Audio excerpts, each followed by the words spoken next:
Carol Christou. Windsor es una ciudad en el suroeste de Ontario, Canadá, ubicada en la ribera sur del río Detroit, justo en Michigan, Estados Unidos.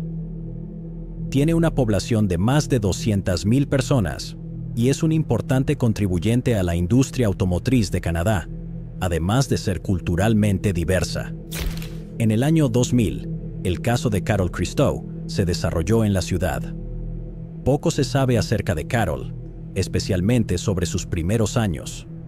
Lo que sí sabemos es que estaba casada con un hombre llamado Bill y con él tuvo 2 hijos, una hija llamada Kelly y un hijo llamado Steven. La cronología de estos eventos sigue sin estar clara. En el año 2000, a la edad de 55 años, Carol vivía sola en una casa en la cuadra 500 de la calle Brock en Windsor con su perro. Tampoco está claro si Bill había fallecido o si él y Carol estaban separados en ese momento.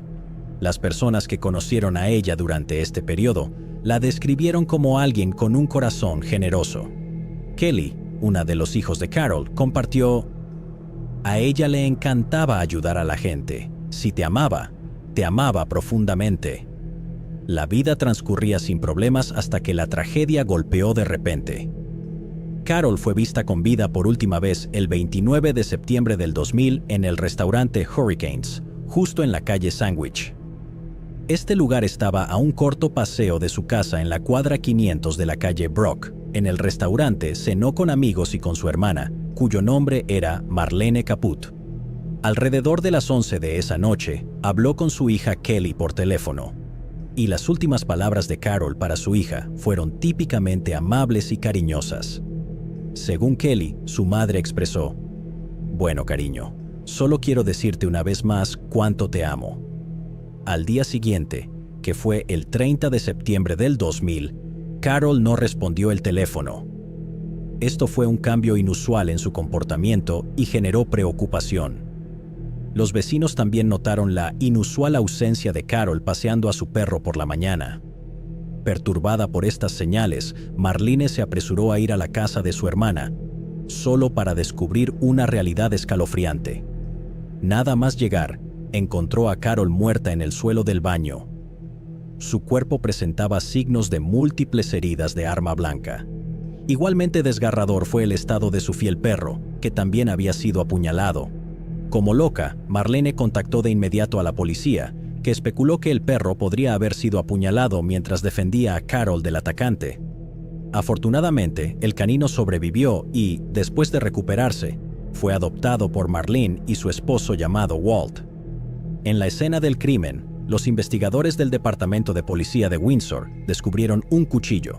Sin embargo, por razones desconocidas, la policía descartó la posibilidad de que fuera el arma homicida. Carol tenía un sistema de seguridad y, notablemente, no había indicios de entrada forzada, lo que llevó a las autoridades a sospechar que Carol podría haber conocido a su agresor. En su búsqueda de pistas, los investigadores recogieron muestras de sangre de la escena del crimen. Desafortunadamente, en el año 2000, la tecnología de ADN no había alcanzado un nivel de avance que pudiera ayudar a identificar al perpetrador. Pronto, el caso se enfrió como hielo y, a medida que la vida continuaba, la inquietante realidad persistió. El asesino de Carol permaneció sin identificar, envuelto en las sombras de un misterio sin resolver.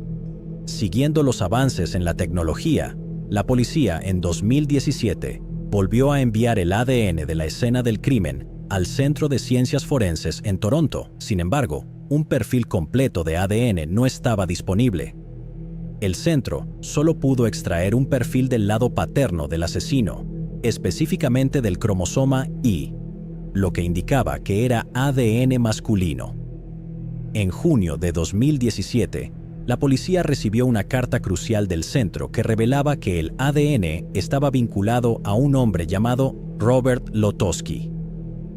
Este descubrimiento impulsó una nueva tarea: eliminar a otros miembros masculinos del árbol genealógico de los Lotosky para confirmar su participación. Después de descartar otras posibilidades, los investigadores concluyeron que Robert era efectivamente el perpetrador. Tras una investigación exhaustiva, se supo que Robert era un desempleado de 48 años en el momento del asesinato de Carol.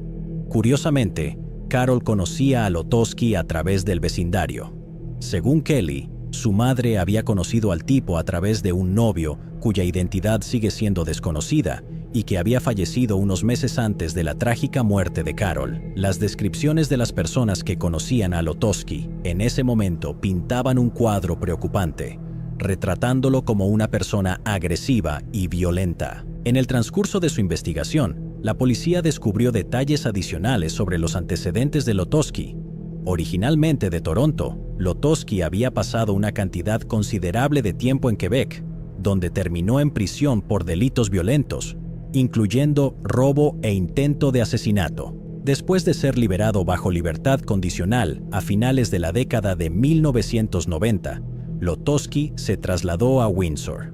Aunque realizaba trabajos ocasionales, se sustentaba principalmente a través de un acuerdo financiero, cuyos detalles permanecen sin divulgarse.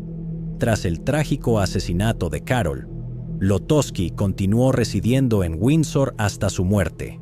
El 11 de abril de 2012, Lotosky había fallecido en Windsor, cerrando un capítulo sobre los perturbadores eventos asociados con su presencia en la comunidad. Aunque fue demasiado tarde para que Lotosky enfrentara las consecuencias por el crimen, la policía expresó su esperanza de que haberlo identificado llevara algo de justicia a la familia de Carol. Durante 2 décadas, Kelly, la hija de Carol, había luchado con el misterio del asesino de su madre. Al enterarse del nombre de Lotosky, sus emociones estaban predominantemente teñidas de amargura. Reflexionando sobre la situación, expresó: «Era demasiado tarde para la justicia aquí en la tierra, porque él ya había fallecido. Solo mucha ira. Desprecio a esa persona». En 2020 se hizo un anuncio declarando la resolución del caso. Durante este tiempo, la policía compartió una emotiva carta de Kelly, la hija de Carol. La carta transmitía emociones encontradas dentro de Kelly y su familia, expresando gratitud a todo el servicio de policía de Windsor por su profesionalismo y determinación en resolver el asesinato de su madre. La familia Christou ha sido notificada y han enviado una carta al servicio de policía de Windsor y solicitaron que se leyera durante la declaración de hoy. La carta dice lo siguiente: «Hoy está lleno de emociones encontradas para mí y toda mi familia. Nos gustaría agradecer a todo el servicio de policía de Windsor por su profesionalismo y determinación en resolver el asesinato de mi madre. Un agradecimiento especial desde el fondo de mi corazón a Al Frederick y Todd Lamar, quienes fueron inicialmente asignados al caso de homicidio. Su increíble cuidado y compasión a lo largo de los años nunca serán olvidados. El cierre siempre es importante, y aunque el dolor de perder a mi madre nunca desaparecerá, mi familia y yo estamos un poco más cerca de alcanzar esa meta. Kelly Christou». El sargento Ted Novak, de la División de Crímenes Mayores de la Policía de Windsor, enfatizó que, a pesar de la imposibilidad de justicia debido a la muerte de Lotosky, la dedicación de la policía para resolver el caso e informar al público reflejaba su compromiso de cerrar las investigaciones. Los reconocimientos a sus esfuerzos ofrecieron un sentido de alivio a la familia de Carol, aunque el dolor de su pérdida persistía. Barbara Callow. Nuestro siguiente caso nos lleva a Lake Havasu City, en Arizona, que es famoso por sus impresionantes senderos desérticos y emocionantes deportes acuáticos. La ciudad, que tiene una población de más de 50,000 personas, cuenta con una serie de atracciones, que incluyen el centro acuático, el London Bridge Resort y muchas otras. En 2005, un crimen trágico ensombreció este vibrante lugar, pero antes de entrar en detalles, rastreemos la historia desde sus raíces en Toronto, Canadá. Barbara Callow nació en la década de 1960 en Toronto, Canadá, de Werner y Brigitte Callow.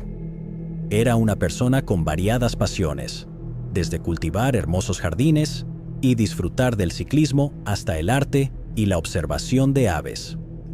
Su vida profesional reflejaba su dinamismo personal, con colegas que la reconocían como una brillante emprendedora que sobresalía en su carrera. Tras completar su maestría en el Colegio Veterinario de la Universidad de Guelph en Ontario, Canadá, Bárbara comenzó su trayectoria profesional como investigadora. En 1992, asumió el rol de inspectora de carne en la Agencia Canadiense de Inspección de Alimentos.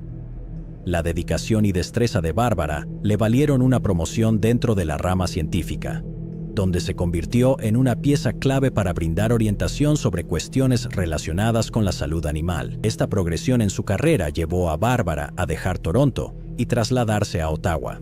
El 25 de marzo de 2005, a la edad de 45 años, Bárbara se fue de vacaciones. Viajó de Ottawa a Abbotsford, Columbia Británica, y luego a Las Vegas. Después de llegar a Las Vegas el 26 de marzo, alquiló un auto y continuó su viaje a Yuma, Arizona, donde pasó un día explorando. El siguiente destino de Bárbara fue Lake Havasu City, y el 2 de abril se registró en el motel Windsor Inn. Su propósito para visitar esta ciudad en particular era presenciar y fotografiar el hermoso florecimiento de las flores silvestres del desierto. En la noche del 4 de abril de 2005, justo antes de las 9 de la noche, Bárbara llamó a su madre, Brigitte Callow, que residía en Toronto. Durante la conversación, Bárbara compartió su plan de extender su estancia en Lake Havasu por un día adicional antes de dirigirse a Las Vegas para tomar el vuelo de regreso a casa. Brigitte no sabía que esa sería la última interacción con su hija. Al amanecer del 5 de abril del 2005, el auto alquilado por Bárbara no se encontraba en su lugar designado en el estacionamiento del Windsor Inn. La desaparición del vehículo generó preocupación, llevando a una empleada del hotel a dirigirse a la habitación de Bárbara. Para su consternación, descubrió a Bárbara sin vida adentro. El hotel se sumió en el caos y la policía local respondió rápidamente a la escena, iniciando una investigación sobre el trágico incidente.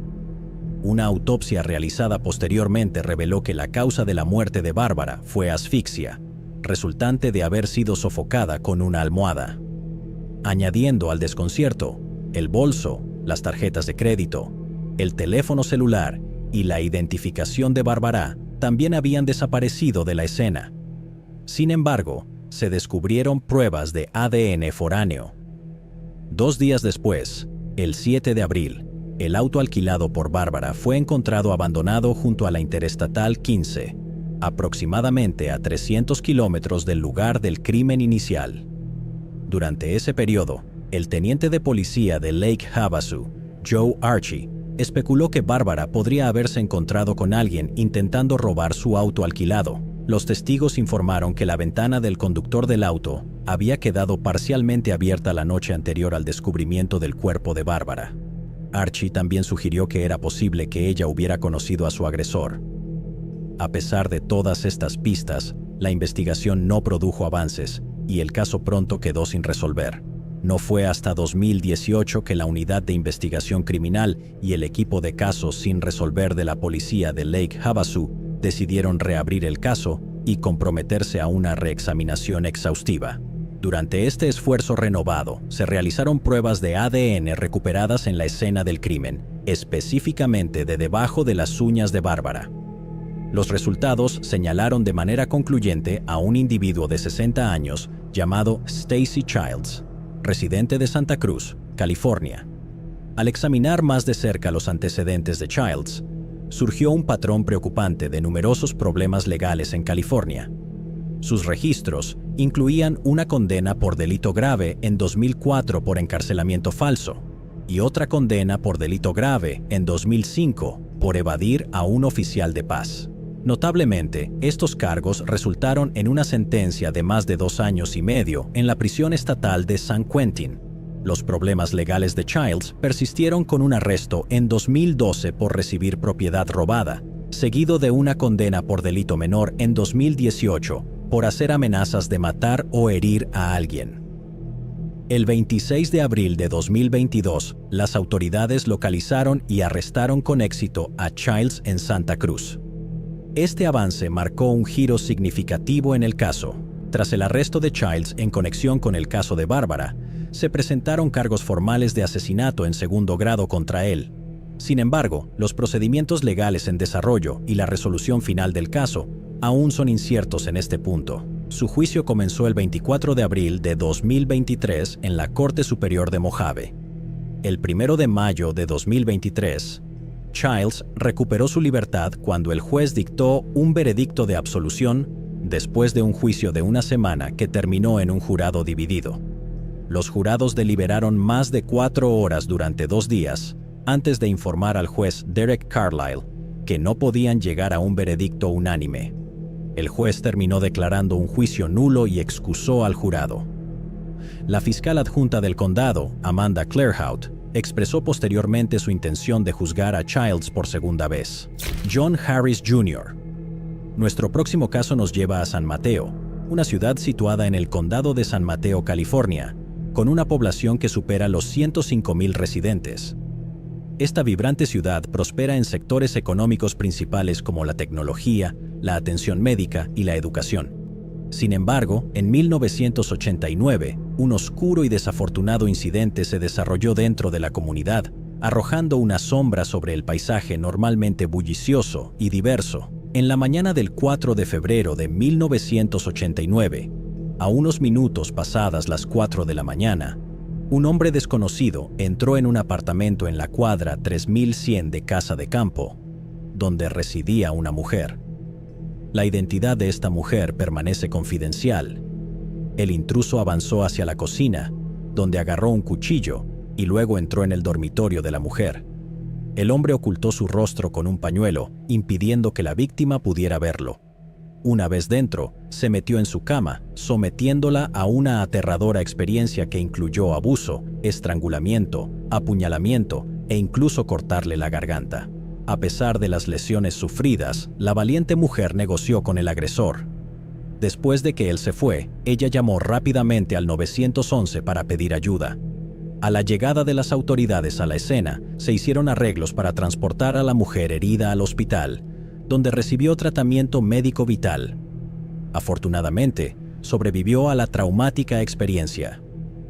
Tras este angustiante incidente, el Departamento de Policía de San Mateo inició una investigación exhaustiva para descubrir la identidad del perpetrador y llevarlo ante la justicia.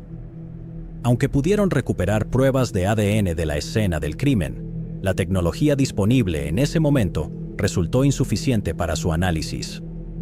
No obstante, el ADN preservado se mantuvo como una pieza crucial de evidencia, esperando futuros avances tecnológicos para potencialmente desentrañar el misterio que rodea a este crimen. A pesar de llevar a cabo una investigación exhaustiva que involucró entrevistas a numerosas personas, la policía enfrentó desafíos sustanciales para identificar a la persona responsable del incidente. Los investigadores de San Mateo identificaron inicialmente a posibles sospechosos, pero cada pista llegaba a un frustrante callejón sin salida. Todas las personas consideradas como sospechosas resultaron no tener conexión con el crimen. El caso permaneció sin resolver durante 30 años, proyectando una sombra escalofriante de imposibilidad. Durante este prolongado periodo, la víctima mantuvo un contacto cercano con los investigadores. Posteriormente, un avance se produjo en diciembre de 2020, cuando los investigadores lograron descubrir una coincidencia con el ADN del sospechoso. Lo que hace esta revelación aún más intrigante es que la coincidencia de ADN no provino de la Base de Datos Nacional de Aplicación de la Ley. El método específico y los detalles de cómo conectaron este ADN con el sospechoso es una información que se mantiene en secreto. Sin embargo, el sospechoso por fin tenía un nombre y un rostro. Su nombre era John Harris Jr., un hombre de 55 años. Una investigación adicional reveló que, en el momento del crimen, Harris vivía en el mismo vecindario que la víctima, aunque no se conocían. Aunque los detalles sobre Harris son limitados, se sabe que residió principalmente en el condado de San Mateo durante las últimas 3 décadas, mudándose a Arizona para 2020. El 24 de febrero de 2021, John Harris fue detenido cerca de su lugar de trabajo, donde estaba empleado como instalador de cámaras de seguridad. Los oficiales lo arrestaron y fue ingresado en la cárcel principal del condado de San Mateo.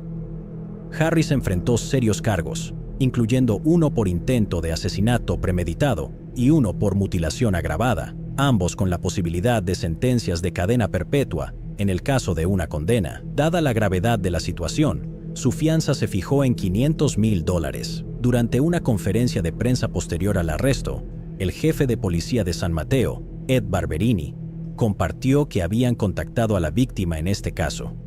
La respuesta de la víctima se describió como un profundo sentido de alivio y gratitud al enterarse del arresto.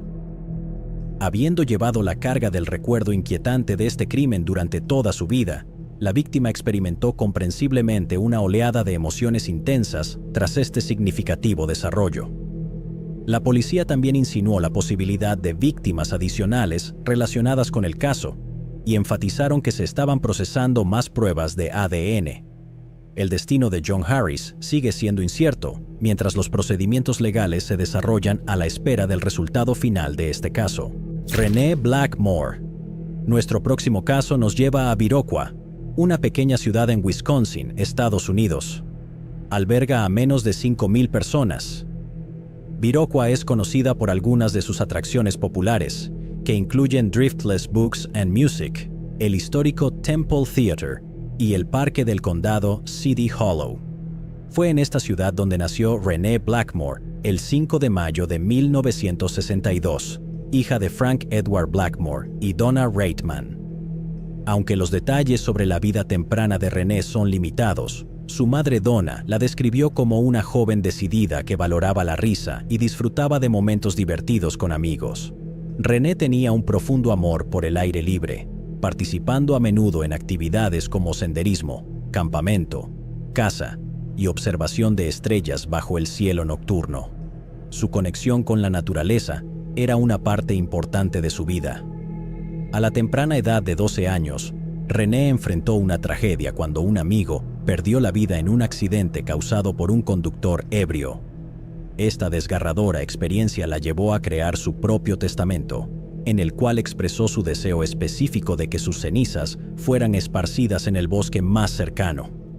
Durante sus años de secundaria, Renee descubrió un sentido de propósito en el programa del Cuerpo de Entrenamiento de Oficiales de Reserva, ROTC, diseñado para preparar a los jóvenes para roles de liderazgo en el ejército de los Estados Unidos. Su madre recordó con orgullo que, para su último año, Renee había ascendido a la posición de comandante de la unidad. En 1982, a la joven edad de 20 años, Renee dio un paso significativo al unirse al ejército. Fue destinada en Fort Benning, Georgia, donde sirvió como médica en la 197ª Brigada de Infantería. La vida parecía dirigirse en una dirección positiva para ella, hasta que un giro inesperado de los acontecimientos alteró el curso de su viaje. La noche del 29 de abril de 1982, Renee salió de su cuartel montando una motocicleta que había pedido prestada, dirigiéndose hacia Columbus, Georgia. Nadie sabía que sería la última vez que la verían con vida. El día en que Renee desapareció tenía importancia por varias razones. Era el día antes de su día de pago, solo unos días antes de su promoción programada, y su comandante incluso tenía la intención de recomendarla para entrenamiento adicional, lo que habría allanado el camino para su ingreso en la academia militar. Sin embargo, cuando Renee no regresó como se esperaba, se encendieron las alarmas, lo que provocó una investigación oficial sobre las misteriosas circunstancias que rodeaban su desaparición. El 3 de mayo de 1982, 4 días después de la desaparición de Renee, el amigo que le había prestado la motocicleta y el casco notó algo extraño. El amigo vio a 2 soldados usando el casco en una calle que salía del puesto militar hacia Columbus, Georgia. Preocupado, el amigo actuó y consiguió que un oficial de policía detuviera a los 2 individuos. Ambos soldados fueron interrogados por la policía militar en Fort Benning ese día y el siguiente. Fueron liberados después de afirmar que habían comprado el casco en una sala de videojuegos ubicada en una zona de alta criminalidad de Columbus, Georgia. Cuando se entrevistó a las personas que manejaban la sala de videojuegos, no pudieron proporcionar detalles de la persona que les había vendido el casco. El incidente dejó incertidumbres persistentes y añadió complejidad a la misteriosa desaparición de René. La investigación continuó en busca de pistas que llevaran claridad a las circunstancias enigmáticas que rodeaban sus últimos movimientos conocidos. El 28 de junio de 1982, exactamente 2 meses después de la desaparición de René, sus restos fueron trágicamente encontrados cerca de un camino de tala, a varios kilómetros al sur del condado de Chattahoochee, en Georgia. Un examen exhaustivo por parte de los investigadores reveló la desgarradora verdad. Había sido asesinada. Alguien le había disparado con una escopeta. Tras el devastador descubrimiento, se desarrolló una investigación extensa con la División de Investigación Criminal del Ejército de los Estados Unidos y la Oficina de Investigación de Georgia, colaborando para armar el rompecabezas de cómo René perdió la vida. A pesar de sus esfuerzos concertados, el caso se enfrió como nieve, dejando numerosas preguntas sin respuestas. La comunidad y los seres queridos de René quedaron lidiando con el misterio sin resolver durante mucho tiempo, atormentados por la tragedia que se había desarrollado en su entorno. A finales de 2020, casi 4 décadas después del incidente, Vic Reynolds, el director de la Oficina de Investigación de Georgia, inició una unidad de casos sin resolver, compuesta por investigadores jubilados de la oficina. Su objetivo principal era reexaminar el caso no resuelto de René.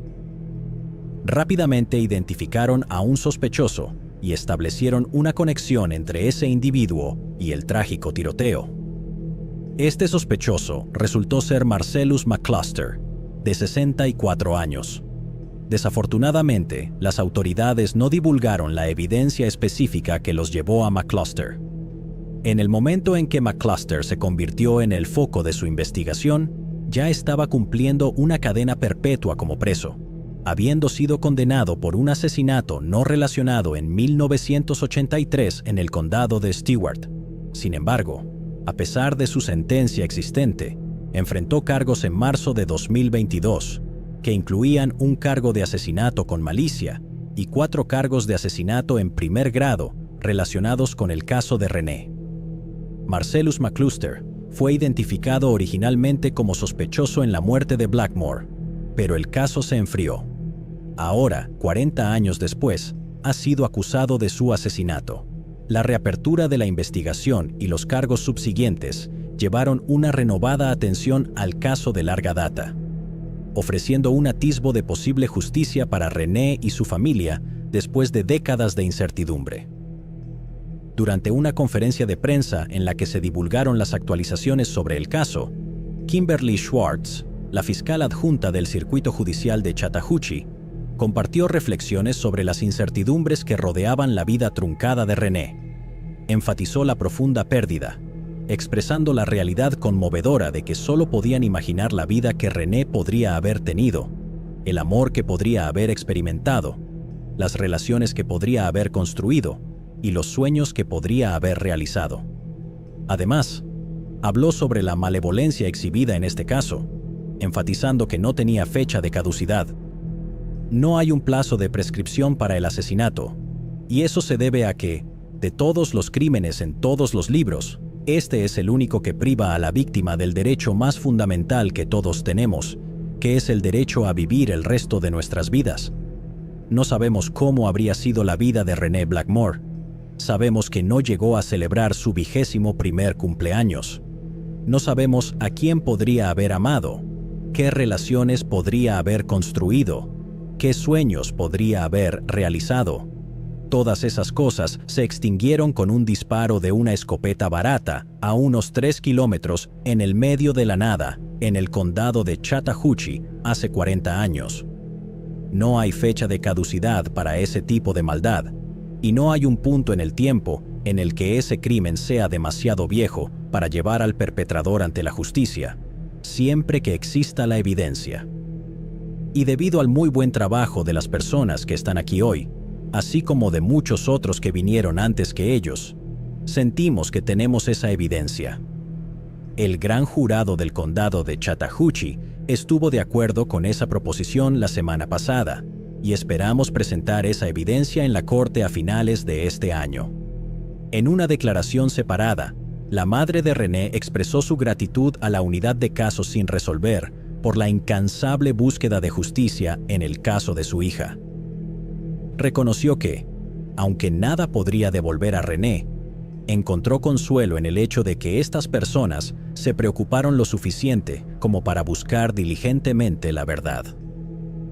El 25 de abril de 2022, McCluster compareció en el Tribunal del Condado de Chattahoochee. Durante la breve audiencia, que duró menos de 10 minutos, McCluster no presentó declaración alguna. El resultado del caso de McCluster sigue siendo incierto y no divulgado en este momento. Lucille Hultgren. Nuestro próximo caso nos lleva a Galt, una ciudad en el condado de Sacramento, California.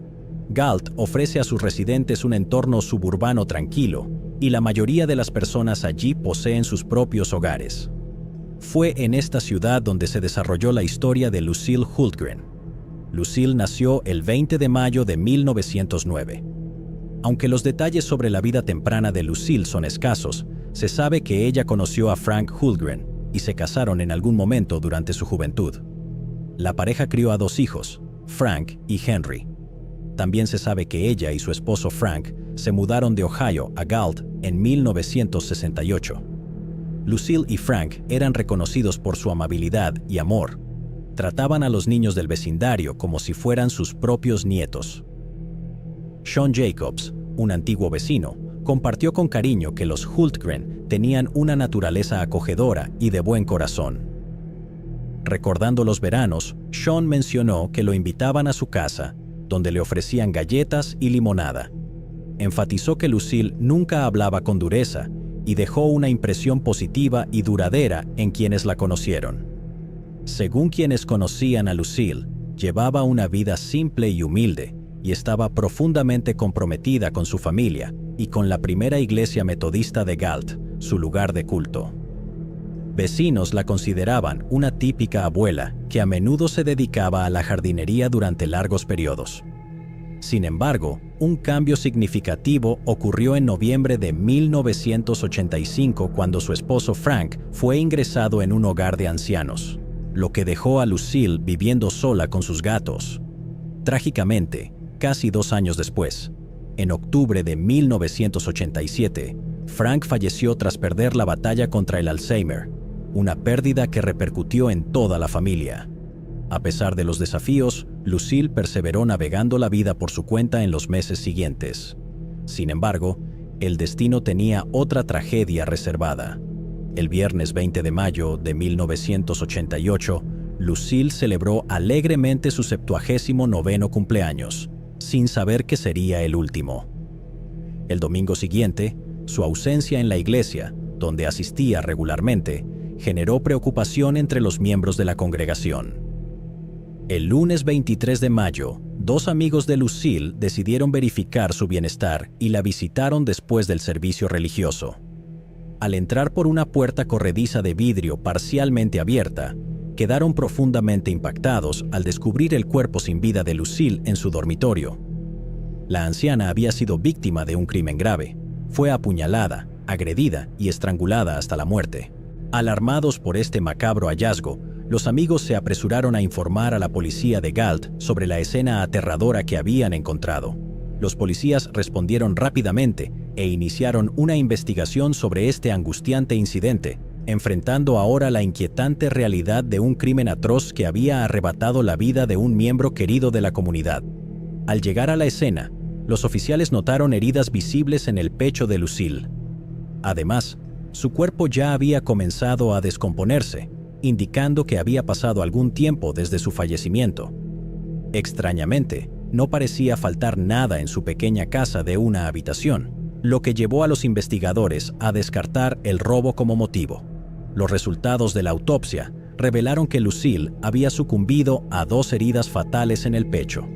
Precisar el momento exacto de su muerte fue un desafío inicial. Al principio, los detectives creían que había muerto hacía aproximadamente una semana, basándose en el grado de descomposición. Sin embargo, amigos aclararon que habían visto o hablado con Lucille solo 3 días antes de que se descubriera su cuerpo. El crimen impactante dejó a los vecinos de Lucille profundamente preocupados.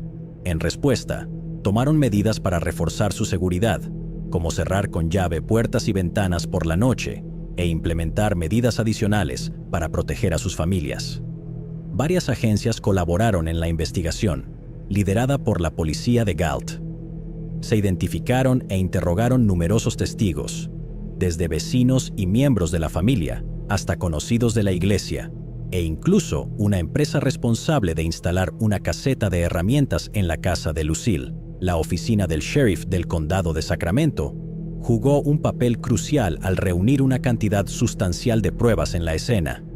Agentes del Departamento de Justicia de California recolectaron huellas dactilares y muestras de uñas del cuerpo de Lucille, las cuales fueron cuidadosamente preservadas para pruebas futuras potenciales. A pesar de estos esfuerzos extensos y colaborativos, la policía de Galt enfrentó desafíos para identificar definitivamente a un sospechoso. Con el tiempo, las pistas se enfriaron y el caso quedó sin resolver, dejando a la comunidad con preguntas persistentes y una sensación de incertidumbre. Posteriormente, el caso se enfrió como hielo. Resultó que los investigadores habían adquirido las pruebas cruciales necesarias para resolver el caso, pero tomaría más de 30 años para que la tecnología avanzara lo suficiente e hiciera esto posible. El paso del tiempo agregó una capa adicional de complejidad al misterio, manteniendo a la comunidad en suspenso hasta que ocurrió el avance. En enero de 2022, el Laboratorio de Crímenes del Condado revisó la evidencia de ADN preservada durante más de 3 décadas, y el avance crucial vino de las muestras de uñas. Este material genético previamente almacenado resultó ser clave para desentrañar el misterio de larga data.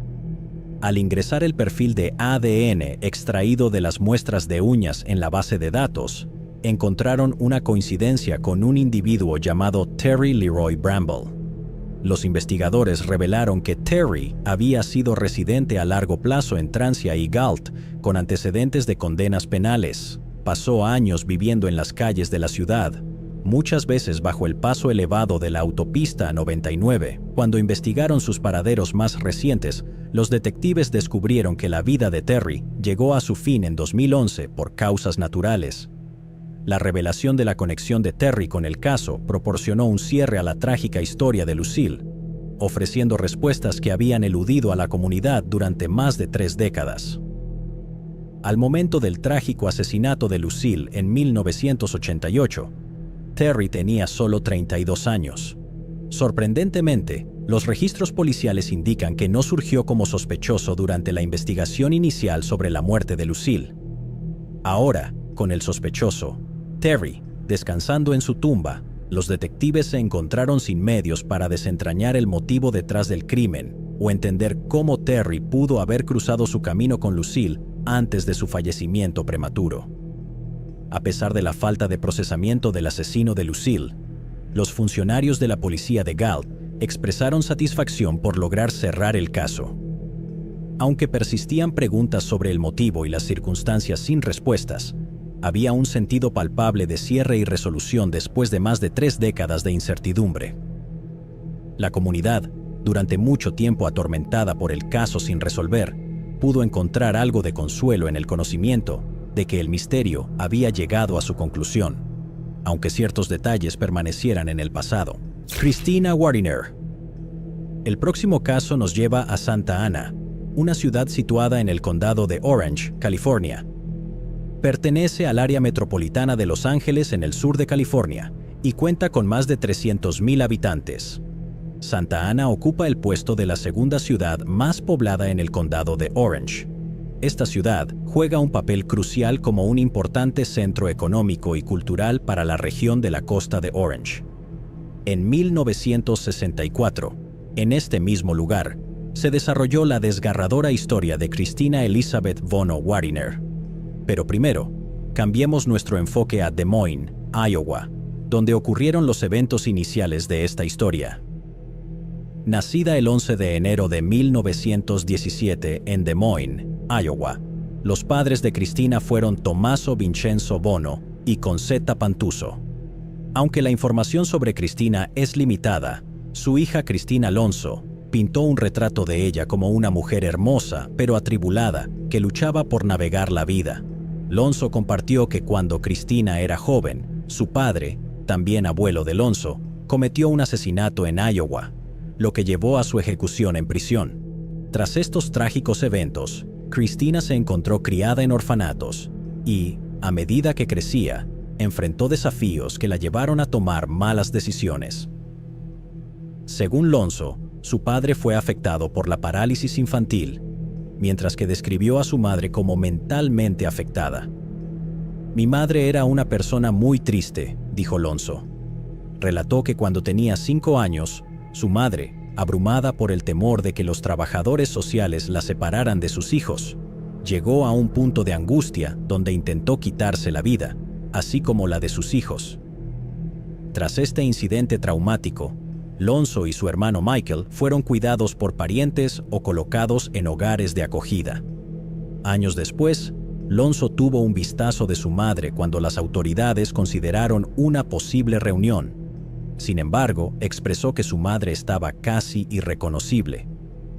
«Siempre tuve mucha empatía por ella porque siempre tuvo una vida extremadamente difícil», dijo Lonzo. En 1964, a la edad de 47 años, Cristina trabajaba como gerente residente en el Motel California en Santa Ana, California. Vivía sola en ese momento. Fue durante este periodo que ocurrió un evento escalofriante que parecía sacado de una película de terror. El 16 de febrero de 1964, un inquilino del Motel California hizo un descubrimiento angustioso. Encontró una puerta entreabierta y dentro yacía el cuerpo sin vida de Cristina, parcialmente vestida. Había sido agredida, golpeada y estrangulada. Charles Thayer, un oficial de patrulla de Santa Ana en ese momento, fue uno de los primeros en llegar al apartamento de Cristina. Allí se encontró con una escena perturbadora. Una huella de mano ensangrentada marcaba la puerta blanca de la unidad. El cuerpo sin vida de Cristina yacía en el centro de la sala de estar, rodeado por una cantidad significativa de sangre aún fresca. Sangre seca enmarañaba su cabello, obstruyendo su rostro. Una toalla estaba apretadamente atada alrededor del cuello de Cristina y tierra, probablemente proveniente de un macetero cercano, estaba colocada sobre su rostro y boca. Aunque el espacio estaba desordenado, no parecía haber sido saqueado, lo que llevó a la policía a especular que Cristina podría haber estado familiarizada con su asaltante. Una autopsia reveló el sombrío detalle de que su cráneo había sufrido fracturas por múltiples golpes severos. En sus esfuerzos por recopilar información, los oficiales interrogaron a los residentes del motel, pero obtuvieron poco. Sin embargo, se produjo un avance cuando un hombre empleado en una agencia de fianzas alojado en el segundo piso recordó haber escuchado un golpe distintivo en el techo. Una investigación adicional por parte de la policía reveló que Cristina fue vista por última vez la noche del 15 de febrero de 1964, el día antes de su trágico descubrimiento. Había estado en compañía de otras personas viendo televisión en una sala común. Esta línea de tiempo proporcionó a los investigadores un punto de partida para reconstruir los eventos que condujeron al inquietante incidente en su apartamento. La investigación pronto se centró en la huella de mano ensangrentada en la puerta de Cristina. Los detectives entrevistaron a casi 200 individuos, recogiendo muestras de huellas dactilares para una comparación exhaustiva. A pesar de sus extensos esfuerzos, el resultado resultó elusivo ya que no surgieron pistas o coincidencias concluyentes de este proceso. La falta de pistas concretas dejó a los investigadores en un punto muerto, dejando la inquietante pregunta sobre la muerte de Cristina sin resolución. El caso pronto se enfrió, sin una comprensión definitiva de cómo encontró su trágico final ni la identidad de su agresor. En 2002, los avances en tecnología impulsaron a los investigadores de casos sin resolver a revisar nuevamente el misterio, particularmente las huellas dactilares ensangrentadas dejadas en la escena. Se produjo un avance cuando estas huellas se identificaron con éxito como pertenecientes a un hombre llamado Charles Edward Faith. Sus huellas, que supuestamente estaban presentes en una base de datos, y fueron confirmadas por un experto como idénticas a las encontradas en la sangre de la víctima en la puerta. Esta revelación marcó la primera vez que Faith apareció en el radar de los detectives y llevó un enfoque renovado a la investigación. Faith, quien era un delincuente previamente condenado, enfrentó un punto de inflexión el 1 de noviembre de 2007 a la edad de 67 años. Fue detenido sin incidentes en su casa en Felín, cerca de San Bernardino, por la policía de Santa Ana y la oficina del alguacil de Estados Unidos. Tras su arresto y puesto bajo custodia, el detective de Santa Ana, Louis Martínez, entrevistó a Faith. Inicialmente, Faith negó tener conocimiento del motel o de Cristina. Sin embargo, confesó haber estado presente el día de la muerte de Cristina. La versión de Faith presentó un relato desconcertante durante la entrevista policial. Afirmó haber estado hospedado en el motel, aunque su nombre no estaba en el registro. Surgieron declaraciones contradictorias sobre si estaba intoxicado. Los detectives enfrentaron desafíos para obtener información clara sobre sus motivos para estar en la ciudad y su paradero en los días alrededor del asesinato. Según Faith, Cristina le había pedido que se fuera del motel. Sin embargo, admitió haber regresado, observándola ducharse en un baño compartido y luego entrando en su habitación. En un supuesto accidente, relató haber golpeado su cabeza contra la mesa y haberse desmayado. Faith afirmó haber limpiado su cabeza con un pañuelo y haber abandonado la escena.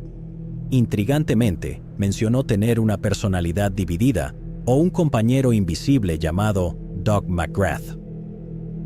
A pesar de estos detalles peculiares, Faith negó consistentemente cualquier implicación en la muerte de Cristina durante la entrevista. Durante su comparecencia en el tribunal, Faith se declaró no culpable de los cargos. No hay mucha información sobre la vida de Faith en los registros públicos, pero los registros nos dicen que su salud se deterioró rápidamente después de su arresto en 2007.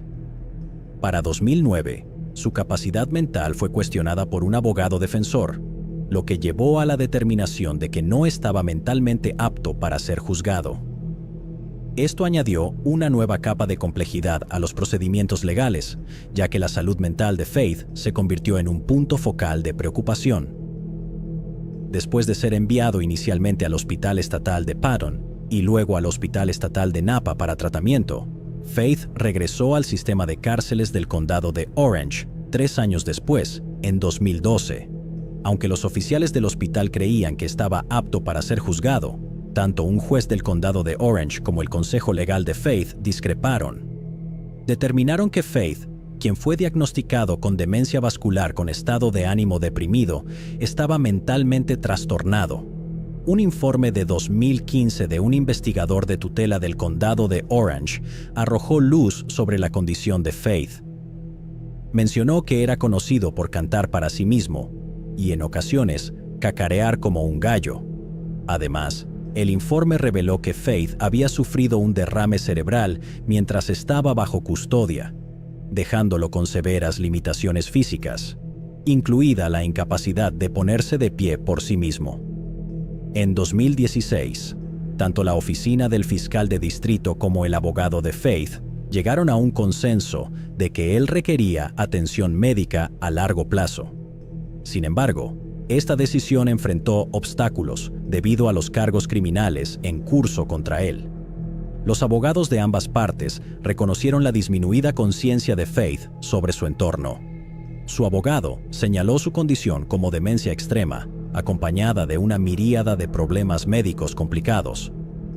Desafortunadamente, los registros judiciales no especificaron la instalación exacta a la que Faith fue trasladado para la atención médica a largo plazo.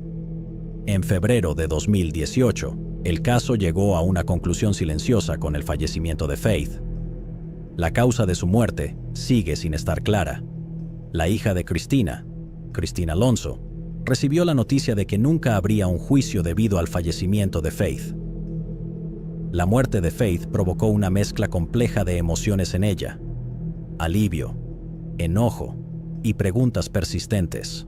Entre estas preguntas, la principal era el deseo de entender los eventos que ocurrieron en la habitación donde su madre encontró su fin y la razón detrás de un acto tan atroz. Para Alonso, la búsqueda de cierre continúa. Baby Mary. En la gélida noche de Navidad de 1984, un secreto escalofriante yacía enterrado bajo la nieve en un parque desolado de Nueva Jersey. En medio de la nieve, se descubrió el cuerpo sin vida de una bebé recién nacida. La bebé, que más tarde sería nombrada Baby Mary, fue encontrada envuelta en una toalla dentro de una bolsa de plástico, con su cordón umbilical aún adherido. Después de 4 décadas, la policía encontró una pista esperanzadora. El caso nos lleva al municipio de Medham, también conocido como Medham Township, en Nueva Jersey. Como un pueblo sereno a más de 48 kilómetros de la ciudad de Nueva York, con una población de apenas 6,000 personas, es hogar de muchas celebridades, desde Whitney Houston hasta el actor ganador del Emmy, Peter Dinklage. El municipio es más conocido por su pintoresco encanto histórico y la Casa Phoenix, que sirve como edificio municipal. La taberna Black Horse es un refugio célebre para quienes buscan un descanso del ritmo de vida acelerado. Lo que hace que este lugar sea increíblemente popular es la calidez de la comunidad y las personas que se esfuerzan por ayudar y cuidar a los demás. Pero fue allí, en 1984, donde se hizo un descubrimiento trágico. El 24 de diciembre de 1984, una bebé de un día de nacida fue dejado para enfrentar un destino cruel en el frío implacable. Su cordón umbilical aún estaba adherido, un detalle desgarrador que subraya la naturaleza impactante de su abandono. 2 niños explorando los paisajes invernales en las afueras del municipio de Medham alrededor de las 10:30 de la mañana se encontraron con la bebé en una bolsa de plástico. Asustados y preocupados por la bebé, acudieron a la policía. El macabro descubrimiento provocó naturalmente una rápida respuesta de las autoridades locales. Al llegar a la escena del crimen, los agentes de la ley encontraron el cuerpo dentro de una bolsa de plástico, envuelto en una toalla, con el cordón umbilical aún adherido en el momento del descubrimiento. Se realizó un examen médico poco después, donde se concluyó que la bebé estaba viva al nacer y tenía 24 horas de vida al momento de su muerte. Se hizo evidente que esto no era solo un caso de abandono, sino un acto horrendo de asesinato. La infanta había sido dejada en una bolsa de plástico, lo que le impidió respirar y sobrevivir al frío extremo, lo que llevó a la asfixia y eventual muerte de la bebé.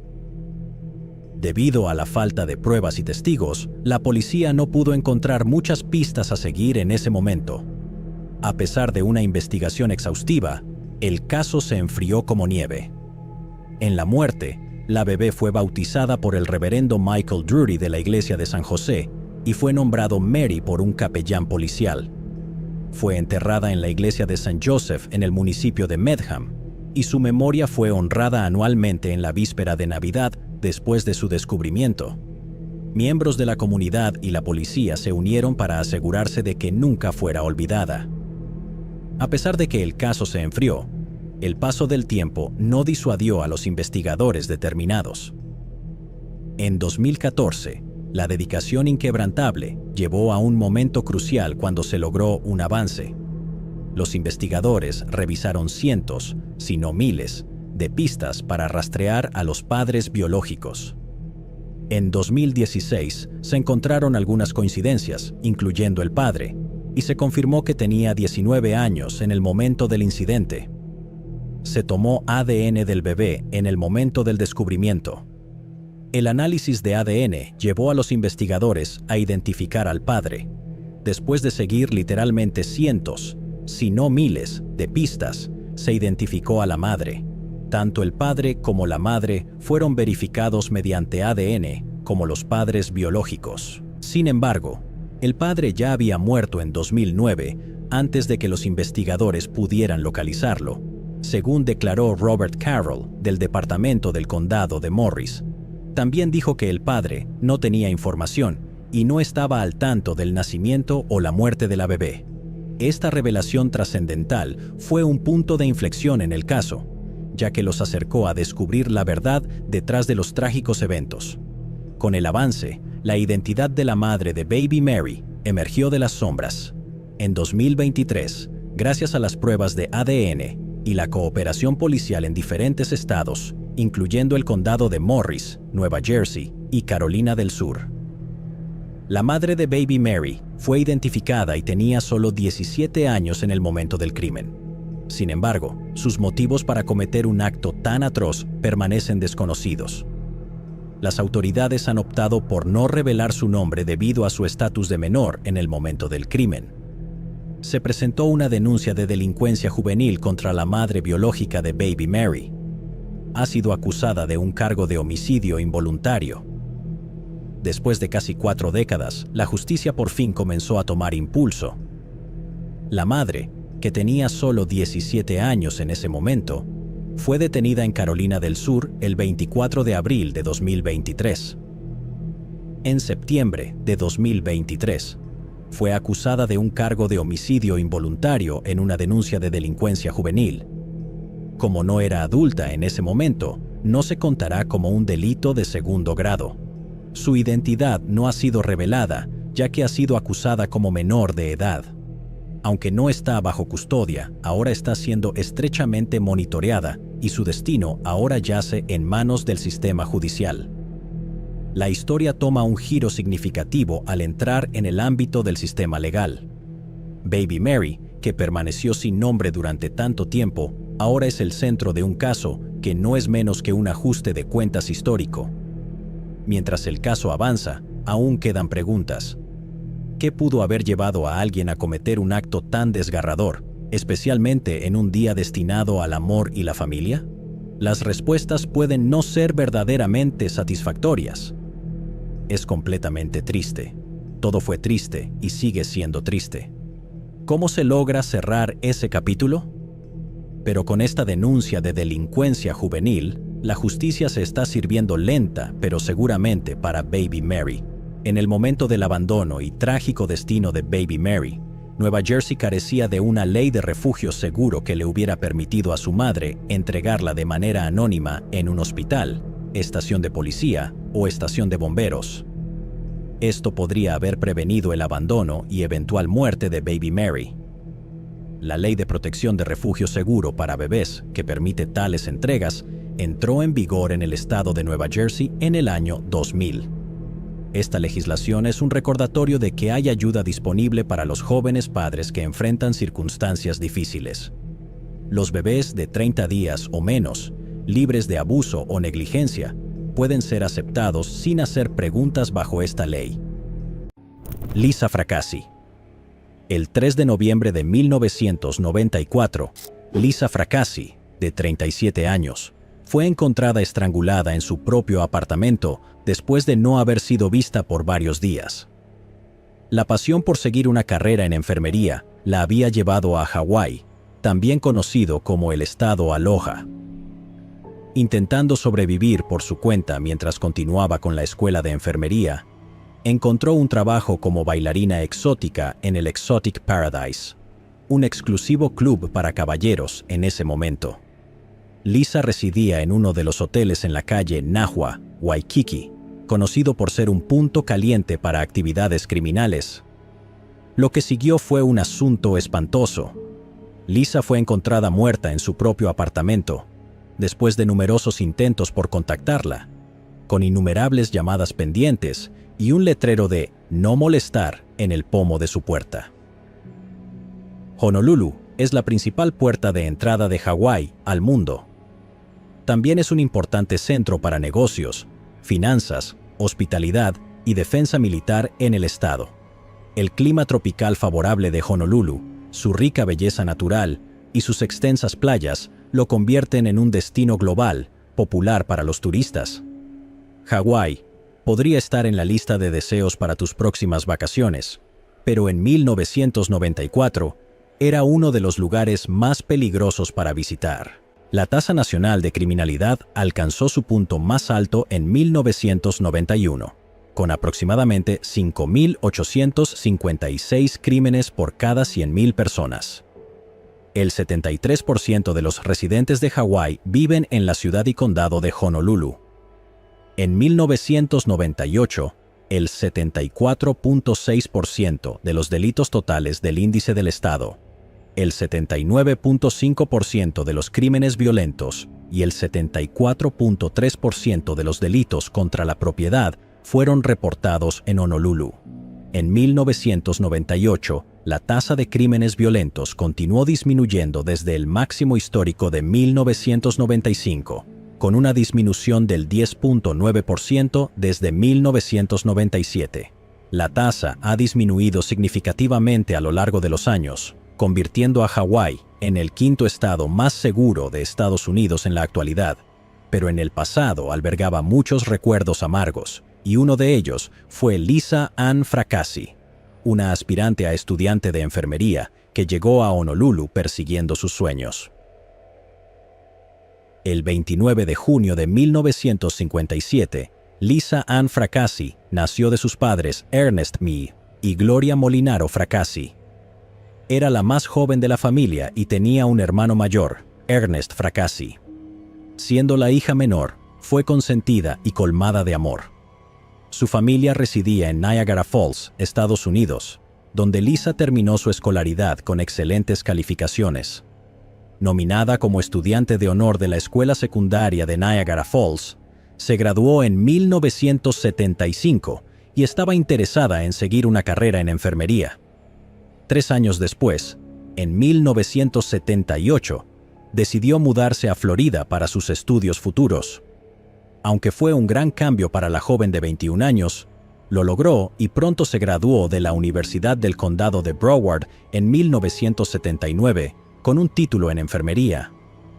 Además de su excelencia académica, también era una talentosa nadadora y se la conocía por ser una salvavidas calificada.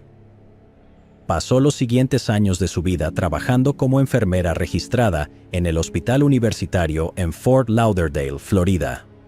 Ahora, como una estudiante estrella con un historial brillante y un trabajo apasionante, la vida de Lisa parecía casi perfecta, ¿verdad? Sin embargo, las cosas no eran tan impecables como parecían. Al indagar en su pasado, se revelan algunos eventos sorprendentes que prueban lo contrario. El 3 de mayo de 1987, mientras Lisa aún trabajaba como enfermera en el condado de Florida, fue encontrada conduciendo por la autopista en un Chevy CA28 de 1982. Fue detenida en la autopista por el sargento Jimmy Terry y el cabo John Stanley del departamento del sheriff del condado de Sumter, ya que sus faros estaban inoperativos. Se descubrió que uno de sus faros estaba roto. Los oficiales procedieron a una inspección más a fondo y encontraron a Lisa en el asiento del conductor, con un hombre a su lado de unos 40 años. El hombre era Robert Lee Huff, cuya relación con Lisa aún es incierta. Uno de los oficiales notó una sustancia blanca dentro del auto, y debido a su sospecha, les pidieron que salieran para una búsqueda exhaustiva.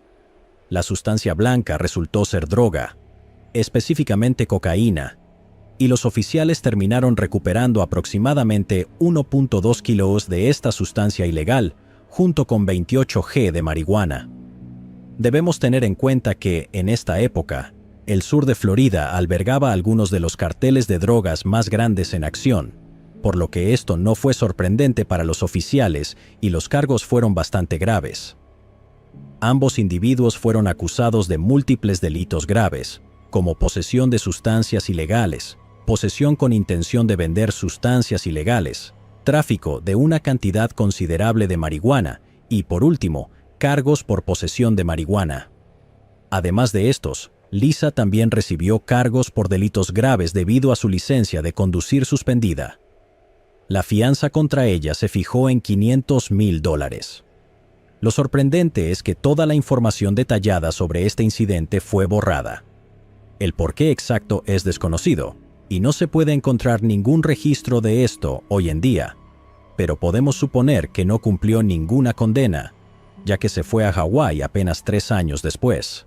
En 1990, Lisa partió en busca de un nuevo comienzo desde Florida a Honolulu, Hawái. Era casi como si quisiera empezar de nuevo, dejando su pasado atrás. Pero las cosas no resultaron a su favor, porque para practicar la enfermería en Hawái, primero debía aprobar un examen de licencia separado. Esto causó un gran problema para Lisa, ya que carecía de fondos. Intentó varios trabajos para mantenerse mientras cursaba la escuela de enfermería. Fue entonces cuando comenzó a trabajar como bailarina exótica en Pure Platinum, en el 2301 de la avenida Kuhio, en Waikiki.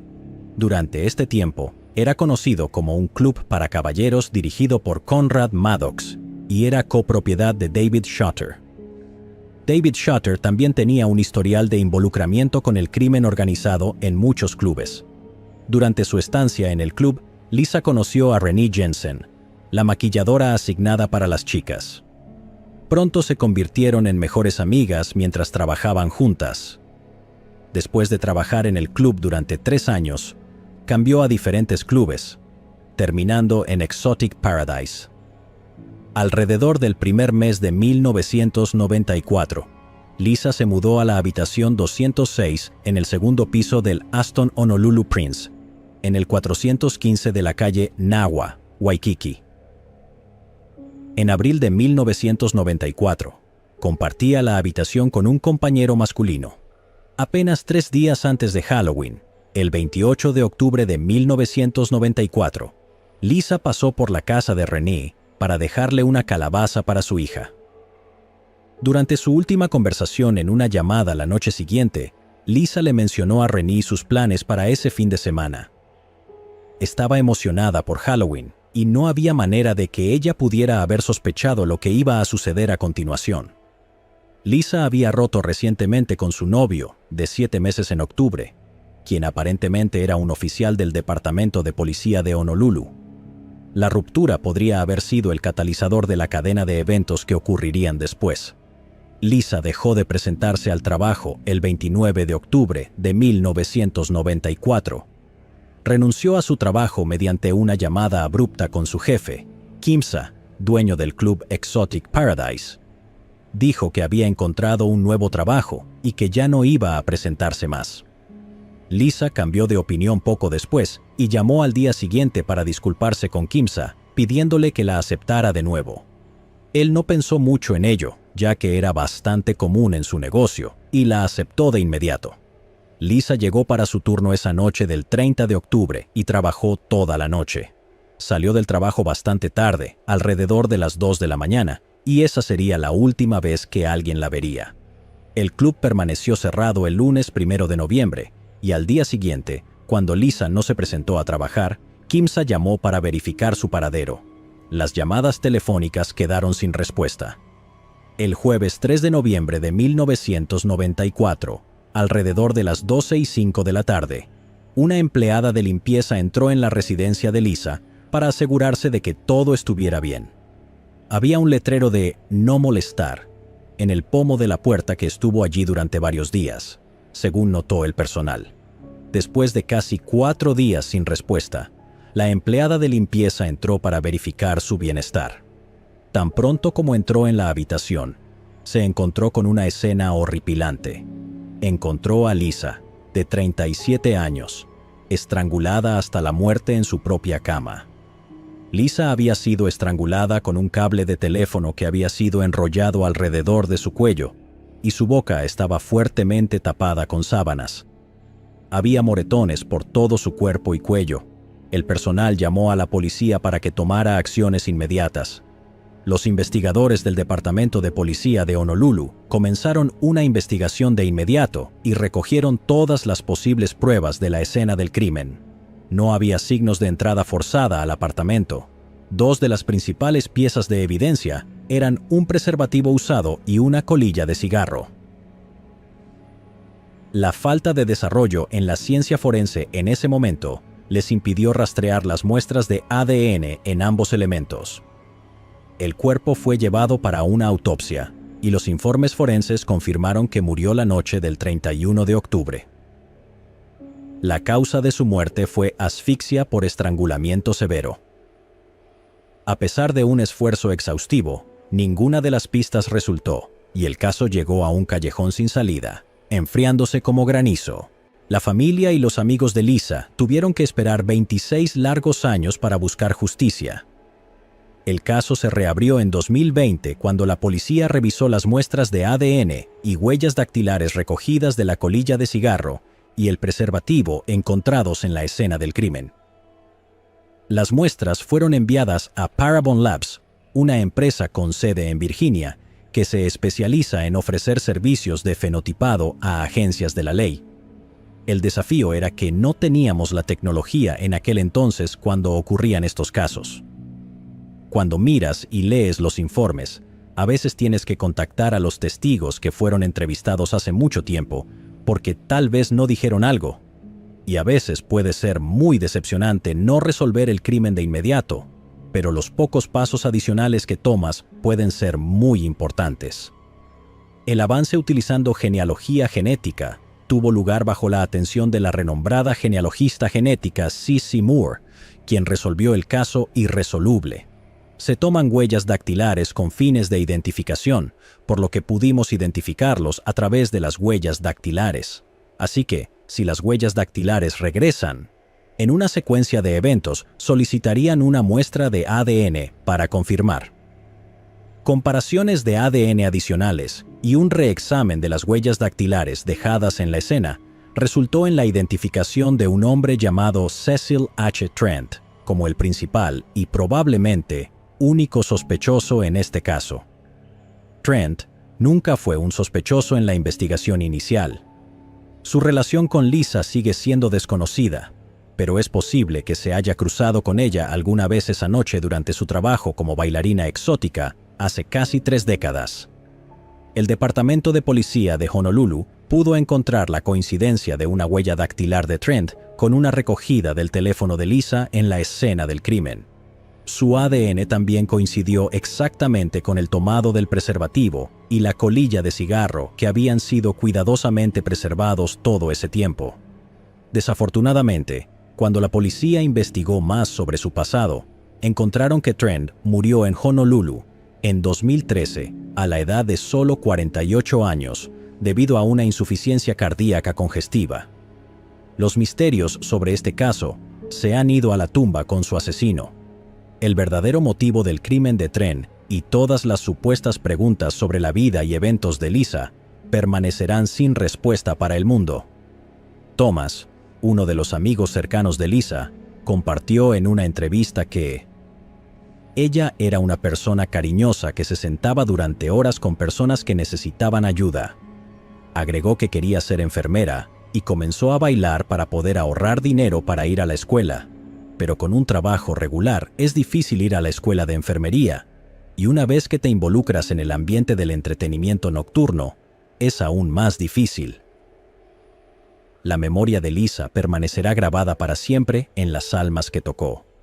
Era conocida por su amoroso y amable esfuerzo, y siguió su pasión hasta su último aliento. Phil Perry, el 13 de abril de 1992, un triángulo amoroso que involucraba a un diácono, una miembro de su iglesia y el esposo, terminó de la manera más violenta. Uno de sus protagonistas, Philip Perry, un diácono de 44 años de la Iglesia Católica de St. Joseph, fue asesinado a tiros y su cuerpo fue dejado en su auto en Tijuana, México. En pocos meses, el caso se cerró y los investigadores creían haber encontrado al culpable, o al menos eso pensaban. Años después, una nueva investigación sobre el caso puso todo lo que los investigadores creían saber sobre la víctima y el perpetrador bajo escrutinio, revelando verdades impactantes sobre este fatal triángulo amoroso de la iglesia. Los principales eventos de la historia de hoy tienen lugar en Upland, California, una ciudad en el condado de San Bernardino, California, con una población de poco menos de 80,000 personas. Upland es una ciudad en crecimiento con una economía en auge. Tiene varios lugares históricos de interés, como la Madonna of the Trail, la Ruta 66 y la Avenida Euclid. Upland tiene un ingreso promedio de $91,800 significativamente más alto que el ingreso medio en los Estados Unidos, y una tasa de criminalidad violenta de 4.54 por 1,000 residentes, lo que hace que la ciudad sea más segura que el 12% de las ciudades de Estados Unidos. Para un hombre de familia y diácono como Phil Perry, Upland era un lugar ideal para establecerse y criar una familia. En 1992, Philip Perry, de 44 años, era padre de 4 hijos y diácono en la Iglesia Católica de St. Joseph, en Upland, California.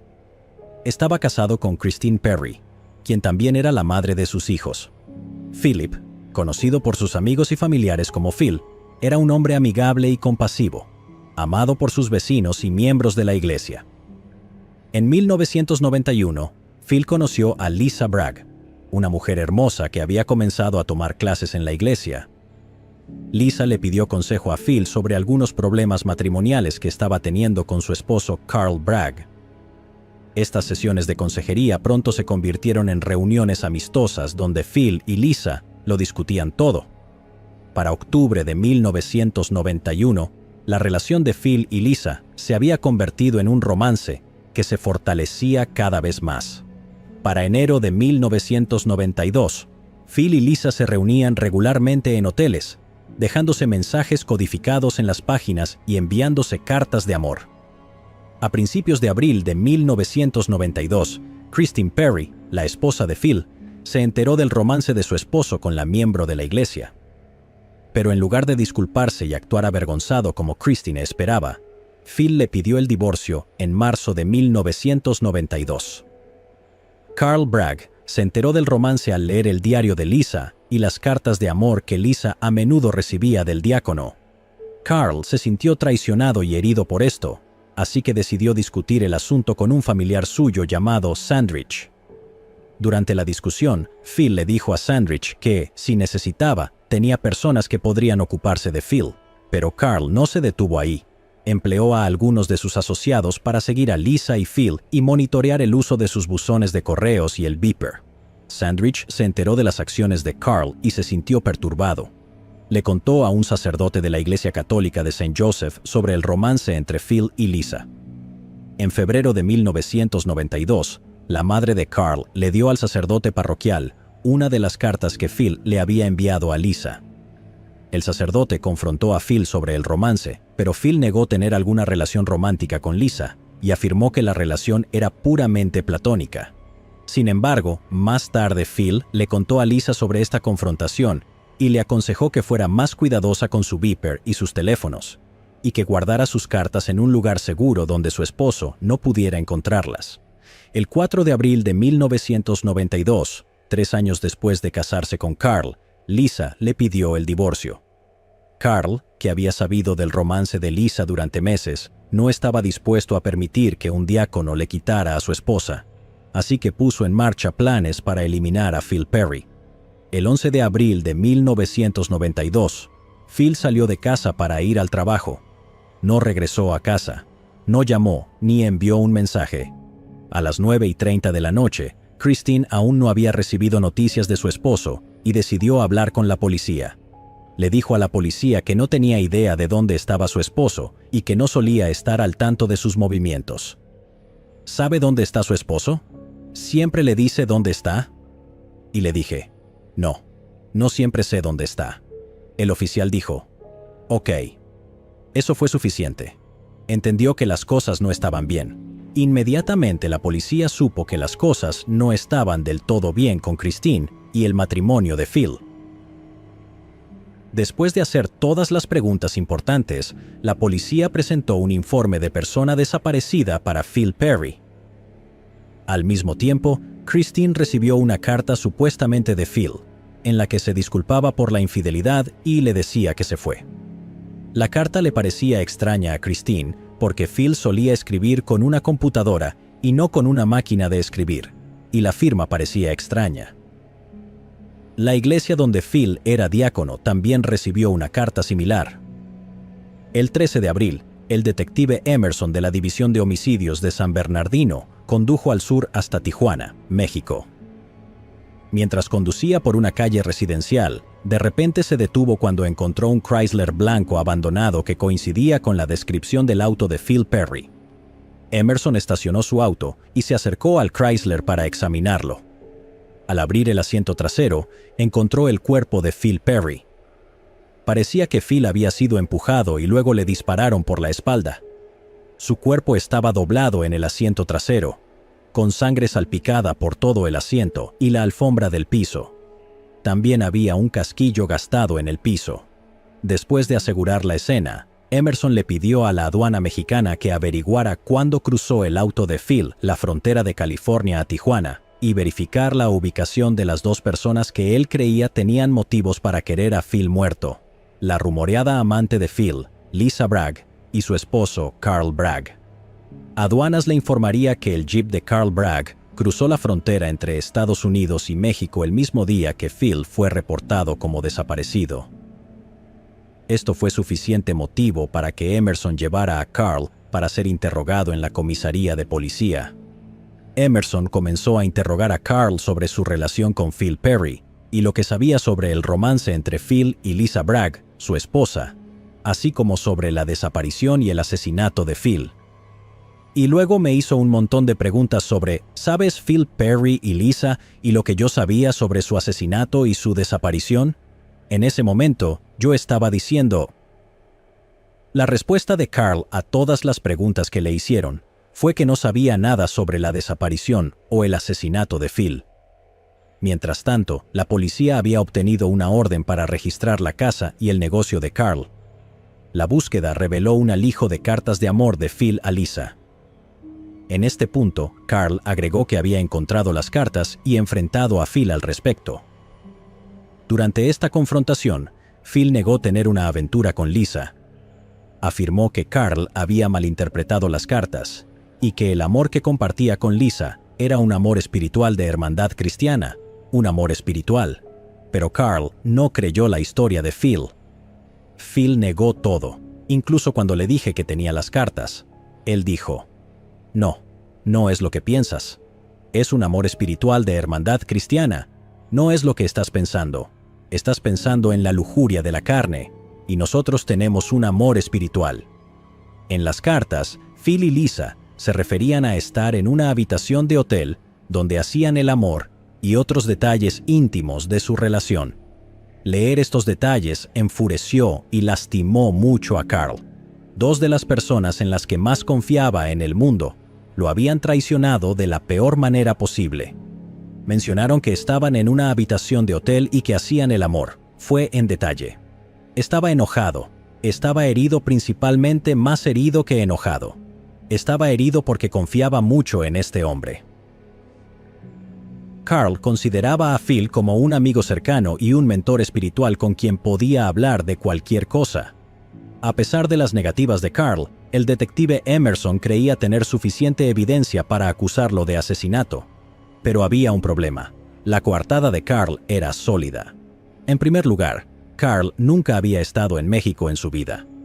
Además, el día en que Phil fue asesinado, Carl había estado muy ocupado con múltiples testigos que podían atestiguar que había estado en el hospital con su hija, quien estaba programada para una amigdalectomía. Con esta coartada, Carl no podría haber asesinado a Phil Perry, al menos no por sí mismo.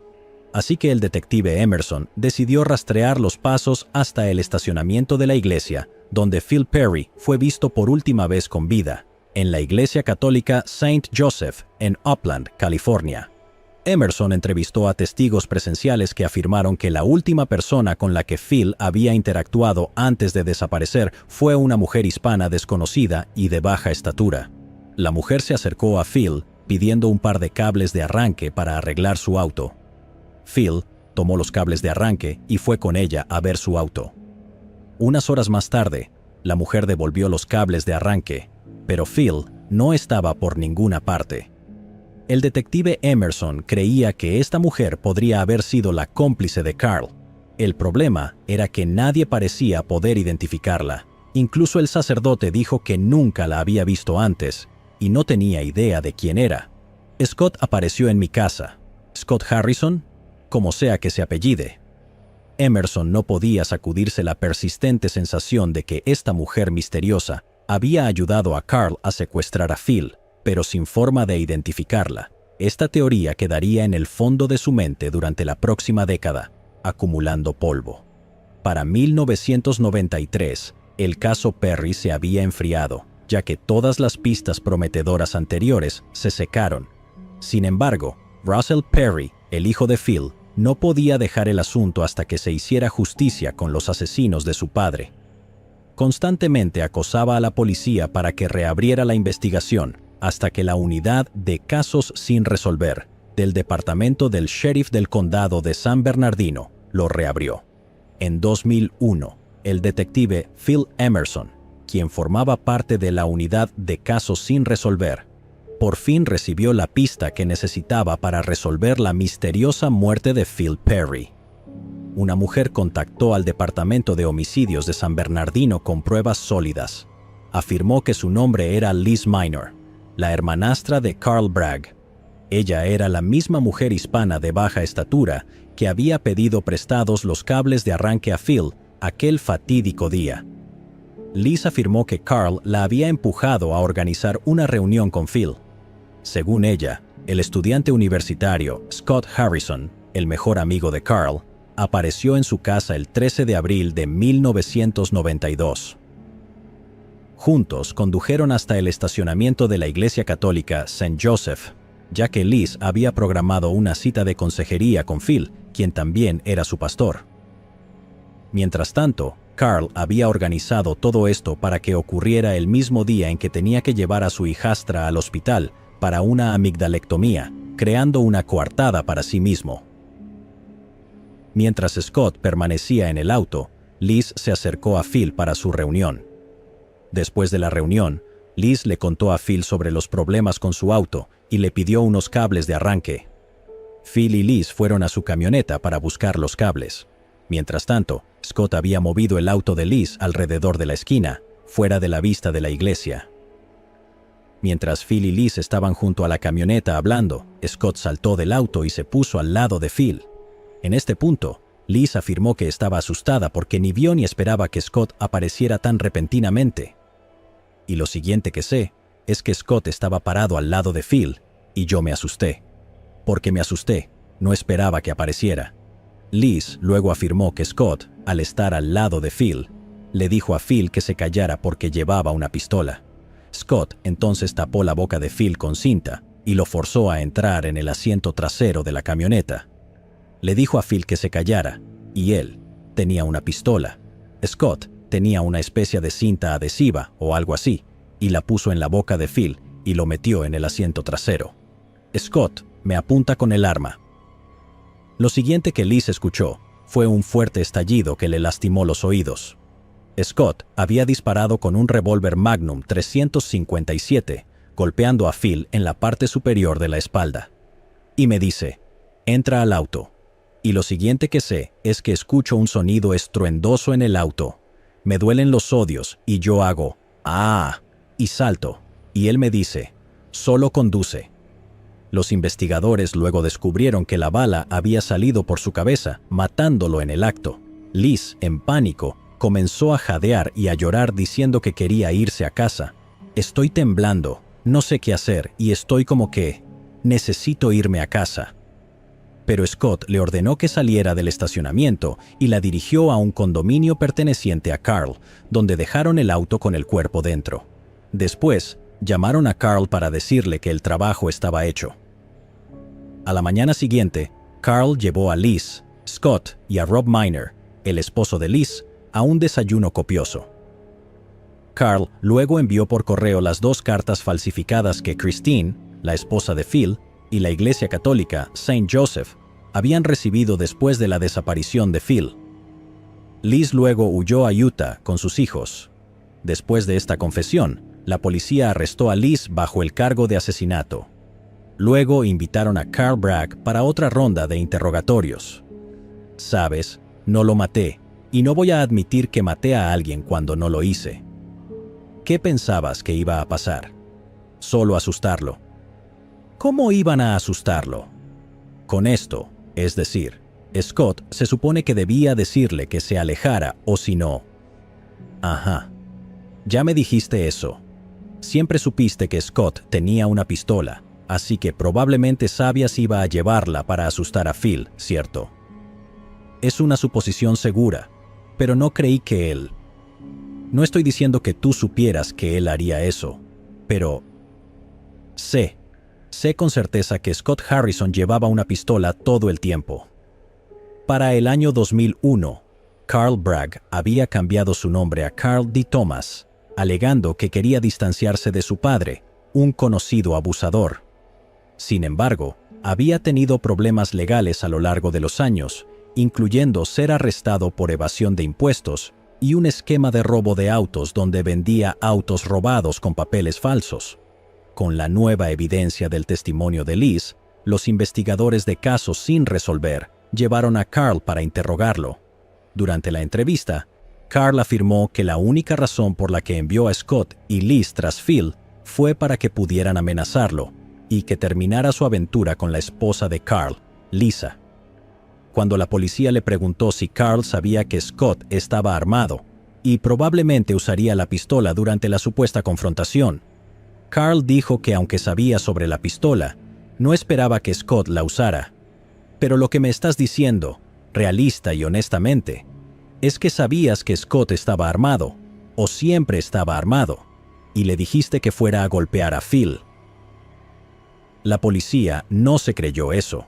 Para los investigadores, esto fue otro avance en la investigación porque Carl por fin estaba admitiendo su implicación en el asesinato del diácono Phil Perry. Más importante aún, Carl había puesto en marcha todo el plan al solicitarle a su amigo y hermanastra que intimidaran a Phil con una pistola. Ahora que tenían al autor intelectual del asesinato de Phil Perry y a Liz, quien actuó como señuelo, bajo custodia, la policía todavía necesitaba encontrar al ejecutor, Scott Harrison. Decidieron visitarlo. Cuando Scott abrió la puerta y encontró a los oficiales de policía detrás, se sorprendió, o al menos intentó parecerlo. Al ser interrogado, negó su participación en la muerte de Phil, incluso diciendo que nunca había llevado a Phil a México en el asiento trasero de un Chrysler. Cuando tocamos la puerta, estaba bastante sorprendido. Inicialmente dijo que no sabía nada sobre la muerte de Perry y que nunca había llevado al hombre a México en el asiento trasero de un Chrysler. Pero, después de unos minutos de reflexión y convencimiento por parte de su esposa, decidió contarnos una historia diferente. Después de un rato y con algo de convencimiento por parte de su esposa, Scott decidió sincerarse con su versión de los hechos. Scott afirmó que él, Carl y Bob regresaron al condominio donde habían dejado el auto y el cuerpo de Phil, y los recuperaron. Íbamos a bajar a México. ¿Qué estaban conduciendo? Carl y Bob estaban en el jeep y yo estaba en el auto blanco. ¿Algún problema en la frontera? ¿Aduana, estadounidenses, los mexicanos? Nada. Además del latido de tu corazón, deseaba estar en otro lugar. Solo estaba pensando en que el cuerpo estaba allí. ¿Sangre? Sí, había. ¿Y tú no aprestaste el gatillo esa noche? No.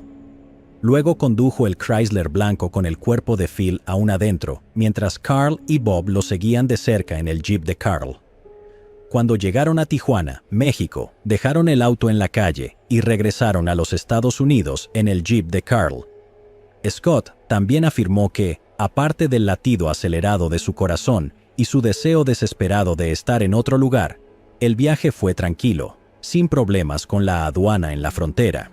La parte más importante de la historia de Scott fue el enfático no que dijo cuando se le preguntó si él fue quien apretó el gatillo que mató a Phil Perry.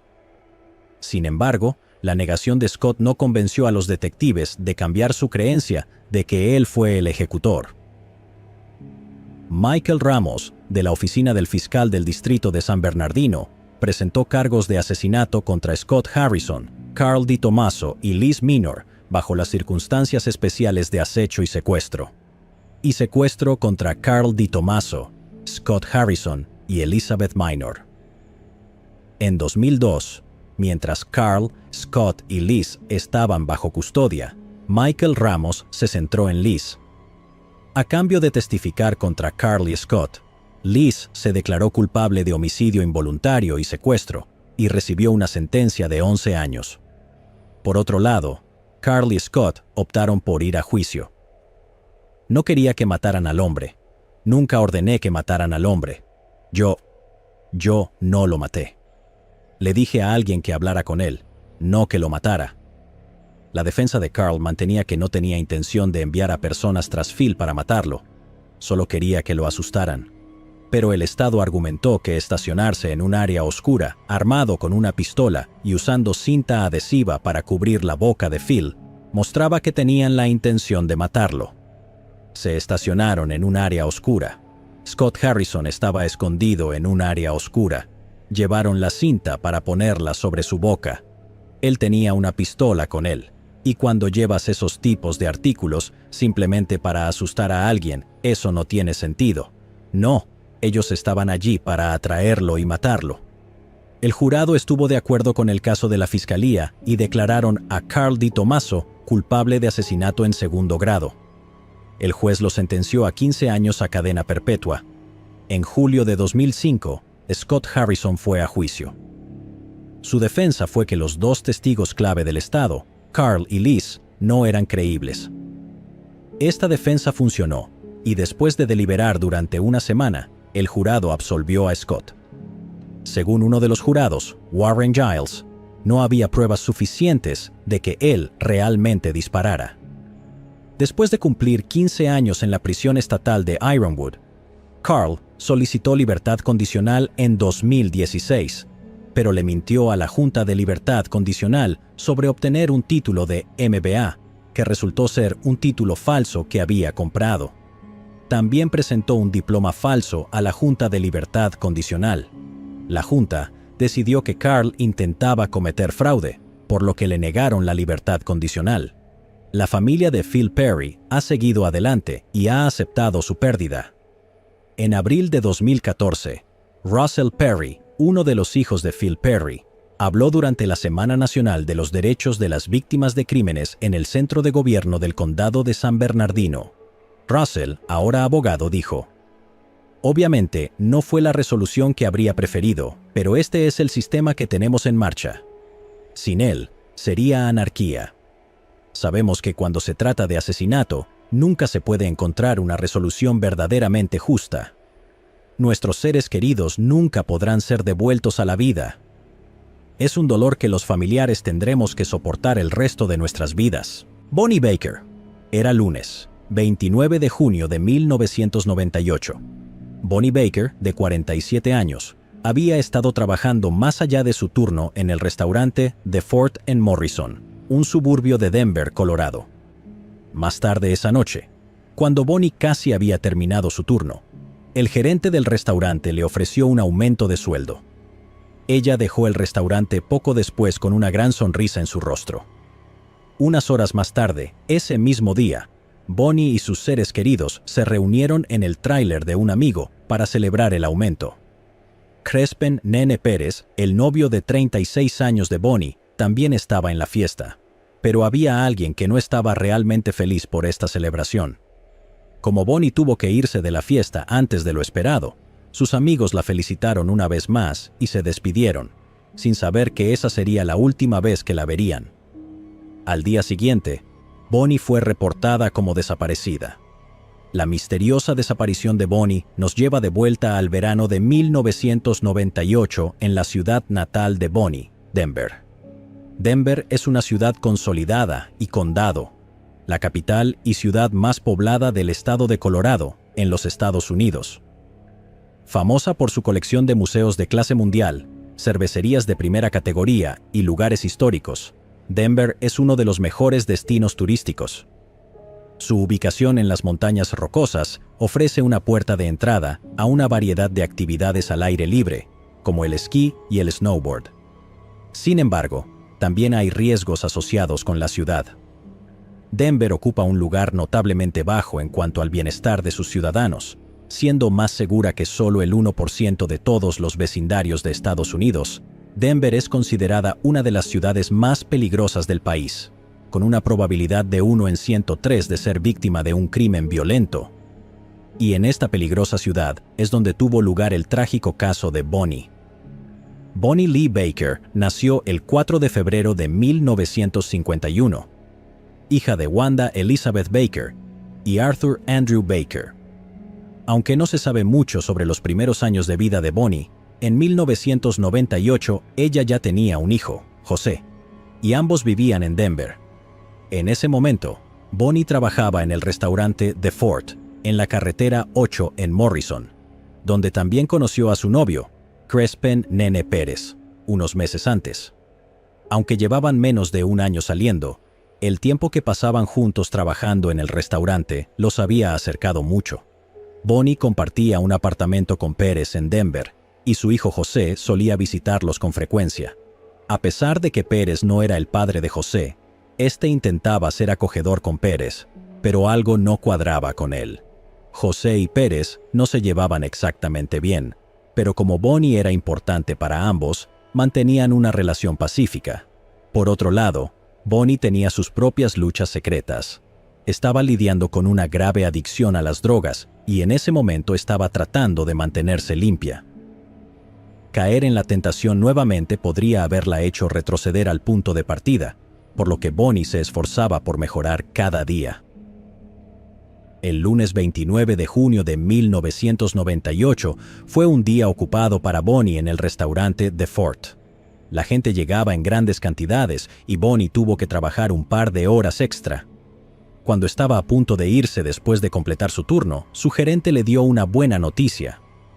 Le habían ofrecido un aumento de sueldo por su dedicación excepcional al trabajo. Ser madre soltera en Denver no era una tarea fácil, y Bonnie tenía la esperanza de que este aumento la ayudaría con sus finanzas y ahorros. Agradeció a su gerente y se fue a casa con una clara felicidad reflejada en su rostro. No fue solo ese día que Bonnie tuvo que trabajar hasta tarde. A menudo priorizaba su trabajo por encima de todo lo demás. Durante su tiempo en el restaurante The Fort, había sido una empleada excelente y sus superiores estaban bastante impresionados con su desempeño. Nunca llamaba para reportarse enferma. Era excelente en el servicio y hasta los clientes la adoraban.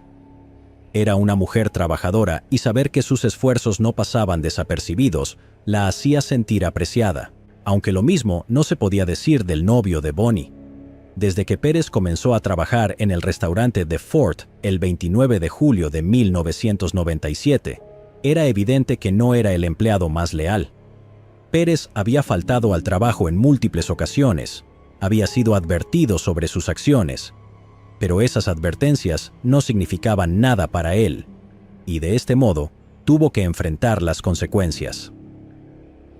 El 5 de mayo de 1998, más de un mes antes del aumento de sueldo de Bonnie, Pérez fue despedido de su trabajo, quedando económicamente dependiendo de Bonnie. Pero ahora que Bonnie ganaría más, tenía la esperanza de poder ayudar a Pérez a levantarse nuevamente. Bonnie estaba llena de alegría cuando recibió su aumento y no podía esperar para contárselo a su familia y amigos. Ese mismo día, Bonnie les dio la noticia a sus seres queridos y los invitó a todos a la casa rodante de un amigo para celebrar. Esa noche, un grupo de amigos de Bonnie se reunió, listos para pasar un buen rato, pero Pérez no estaba por ningún lado. Había bebidas, comida y música, y Bonnie tenía la intención de bailar toda la noche. Unas 3 o 4 horas más tarde, Bonnie llamó a Pérez y le pidió que se acercara. Poco después, alrededor de las 6 de la tarde, Pérez llegó a la fiesta y la convirtió en un caos. Los amigos de Bonnie notaron rápidamente que Pérez estaba actuando de manera extraña. Sus ojos estaban vidriosos y parecía estar drogado. Cuando Pérez entró, vio a Bonnie sosteniendo una bebida y balanceándose al ritmo de la música con sus amigos. Esto no le sentó bien a Pérez. Las miradas de celos en el rostro de Pérez no eran una visión desconocida para Bonnie. Ella intentó calmarlo, pero ya era demasiado tarde. Pérez se volvió cruel y ligeramente agresivo hacia los amigos de Bonnie. Había una mirada de miedo en los ojos de Bonnie. Se volvió hacia una de sus amigas y le dijo que se iba para evitar que la situación se intensificara. Pérez tomó a Bonnie de la mano y salió de la casa rodante con ella, pero no antes de hacer algunos comentarios amenazantes a los demás en la fiesta. Pérez y Bonnie se subieron al auto y se fueron alrededor de las 9 de la noche, y esa fue la última vez que alguno de los amigos de Bonnie la vieron.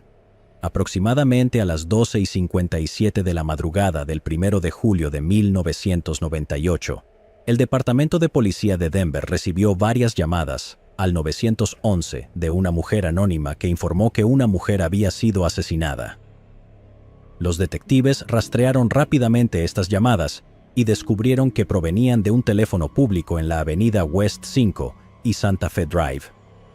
Cuando se le pidió más información, la mujer dijo que la víctima vivía en un apartamento ubicado en el 3190 de la avenida West Louisiana y que había sido asesinada por su novio alrededor de las 8 de la noche del 30 de junio de 1998. Ella dijo que la mujer había tenido una discusión con su novio, quien se había vuelto extremadamente agresivo y la mató. La mujer que llamó nunca dio su nombre, pero fue útil al dar una descripción del sospechoso. Dijo que el nombre del sospechoso era Crepen Nene Pérez y que era un hombre hispano de 36 años. La mujer también dijo que Pérez metió el cuerpo de su novia en el maletero de un auto, un Geo Prism rojo de 1995 con placas de Colorado, y huyó del lugar. Añadió que el auto rojo pertenecía a la víctima. Según la mujer, Pérez se dirigía a Guadalupe, México, y planeaba deshacerse del cuerpo en algún lugar del camino. El detective Steve Schott, del Departamento de Policía de Denver, fue asignado para liderar la investigación del caso. En las primeras horas del 1 de julio de 1998, él y su equipo llegaron al apartamento en la avenida West Louisiana, donde tuvo lugar el asesinato. Cuando hicieron una inspección minuciosa, no encontraron signos de lucha ni de nada sospechoso en el apartamento. Basándose en la información de la llamada, confirmaron que el sospechoso era Crepen Pérez e identificaron a la víctima como Bonnie Lee Baker, de 47 años. Dado que el incidente ocurrió tarde en la noche, la mayoría de las personas en el área no habían oído ni visto nada similar a lo que los detectives estaban investigando. El detective Schott tuvo que abandonar la escena sin casi ninguna información nueva. En la noche del 1 de julio de 1998, alrededor de las 7:50 de la noche, un auto que coincidía con la descripción de la llamada se estrelló en la Ruta 77 cerca de Globe, Arizona. Era el mismo Geo Prism rojo que la mujer anónima había mencionado en la llamada. Había estado en un accidente de un solo vehículo y fue encontrado abandonado. El auto estaba en pésimas condiciones y el conductor huyó de la escena a pie. Afortunadamente, un transeúnte identificado como Travis Van Haren escuchó el choque y vio a un hombre salir del vehículo y correr. Los detectives del Departamento de Policía de Denver incautaron el auto y lo inspeccionaron minuciosamente. Se recuperaron rastros de sangre del interior y del maletero del auto, pero Bonnie no estaba por ningún lado. Más tarde, una foto fue enviada al Departamento de Policía de Arizona, donde el testigo lo identificó en una rueda de reconocimiento fotográfica como el conductor del auto accidentado. Por fin, había comenzado la búsqueda de Pérez. De vuelta en Denver, los detectives se pusieron en contacto con el exesposo de Bonnie. Él reveló que, aunque se habían divorciado, él y Bonnie seguían siendo amigos y que ella a veces pasaba las noches en su casa y hasta hacían viajes cortos juntos. Agregó que Pérez estaba molesto de que Bonnie pasara tanto tiempo con su exesposo y no con él. El exesposo también dijo que Pérez era físicamente abusivo con Bonnie. Describió un incidente que tuvo lugar solo 2 días antes de que Bonnie desapareciera. Bonnie se presentó en el apartamento de su exesposo con una marca en la cara. Dijo que la marca era el resultado de que Pérez la golpeó debido a sus celos. El exesposo añadió que estos incidentes habían ocurrido en el pasado también. El 4 de julio de 1998, una vecina de Bonnie llamó al Departamento de Policía de Denver y les dijo que el auto de Pérez estaba estacionado justo fuera de su apartamento. Los detectives llegaron al lugar e incautaron el auto. El auto tenía una ventana rota y una inspección más detallada reveló manchas de sangre en el asiento trasero. Esta misma vecina se identificó como la persona anónima que había informado a la policía sobre Pérez. En momentos de la discusión, comenzó a sospechar cuando vio a Pérez salir del apartamento. Según ella, el maletero del auto de Pérez se movía y fue cuando supo que algo andaba mal. La mujer también dijo que en la noche del 30 de junio de 1998, Pérez le había dicho que algo malo iba a suceder. Dijo que nadie volvería a ver a Bonnie y que iba a hacerla desaparecer. El 6 de agosto de 1998, los detectives se pusieron en contacto con el restaurante de Fort para preguntar por Bonnie. Sus compañeros de trabajo confirmaron que Bonnie había estado trabajando en el restaurante el 29 de junio de 1998 y estaba programada para trabajar al día siguiente también, pero que nunca se presentó. El gerente de cocina le dijo a los detectives que cuando Bonnie no se presentó a trabajar el 30 de junio de 1998, hizo algunas llamadas para averiguar dónde estaba, pero nadie parecía tener idea. Mientras los detectives trabajaban largas horas para encontrar a Pérez y averiguar qué le había pasado a Bonnie, José de alguna manera sabía que su madre no iba a volver a casa. Él y la madre de Bonnie, Wanda, se convirtieron en el único apoyo el uno del otro. Dado que la escena del crimen ya había sido alterada antes de que llegaran los detectives, encontrar a Bonnie resultó aún más difícil para los detectives debido a la falta de pruebas. Lamentablemente, pasaron meses y sin nuevos avances, el caso de Bonnie quedó sin resolver. El 31 de julio de 1999, dos jóvenes que paseaban a caballo por Big Rock Road en la Tierra de los Navajos, una zona tribal remota fuera de Manuelita, Nuevo México, encontraron un cráneo humano en su camino. Alrededor de las 8 de la noche de ese mismo día, oficiales del Departamento de Policía Tribal de la Nación Navajo llegaron a la dirección rural para investigar la escena. El Departamento de Policía pasó los siguientes 2 días excavando el área donde se encontró el cráneo y descubrieron más restos humanos. Los restos fueron trasladados a la Oficina de Investigadores Médicos en el estado de Nuevo México, donde el Dr. Vince Stephan realizó una autopsia. Dada la condición deteriorada de los restos, el Dr. Stephan no pudo determinar la causa ni la manera de muerte de la víctima no identificada. Los restos esqueléticos fueron almacenados por la Oficina de Investigadores Médicos de Nuevo México. El 4 de octubre de 2012, el caso sin resolver de Bonnie fue reabierto y el detective Kenneth Klaus de la policía de Denver fue asignado para revisarlo.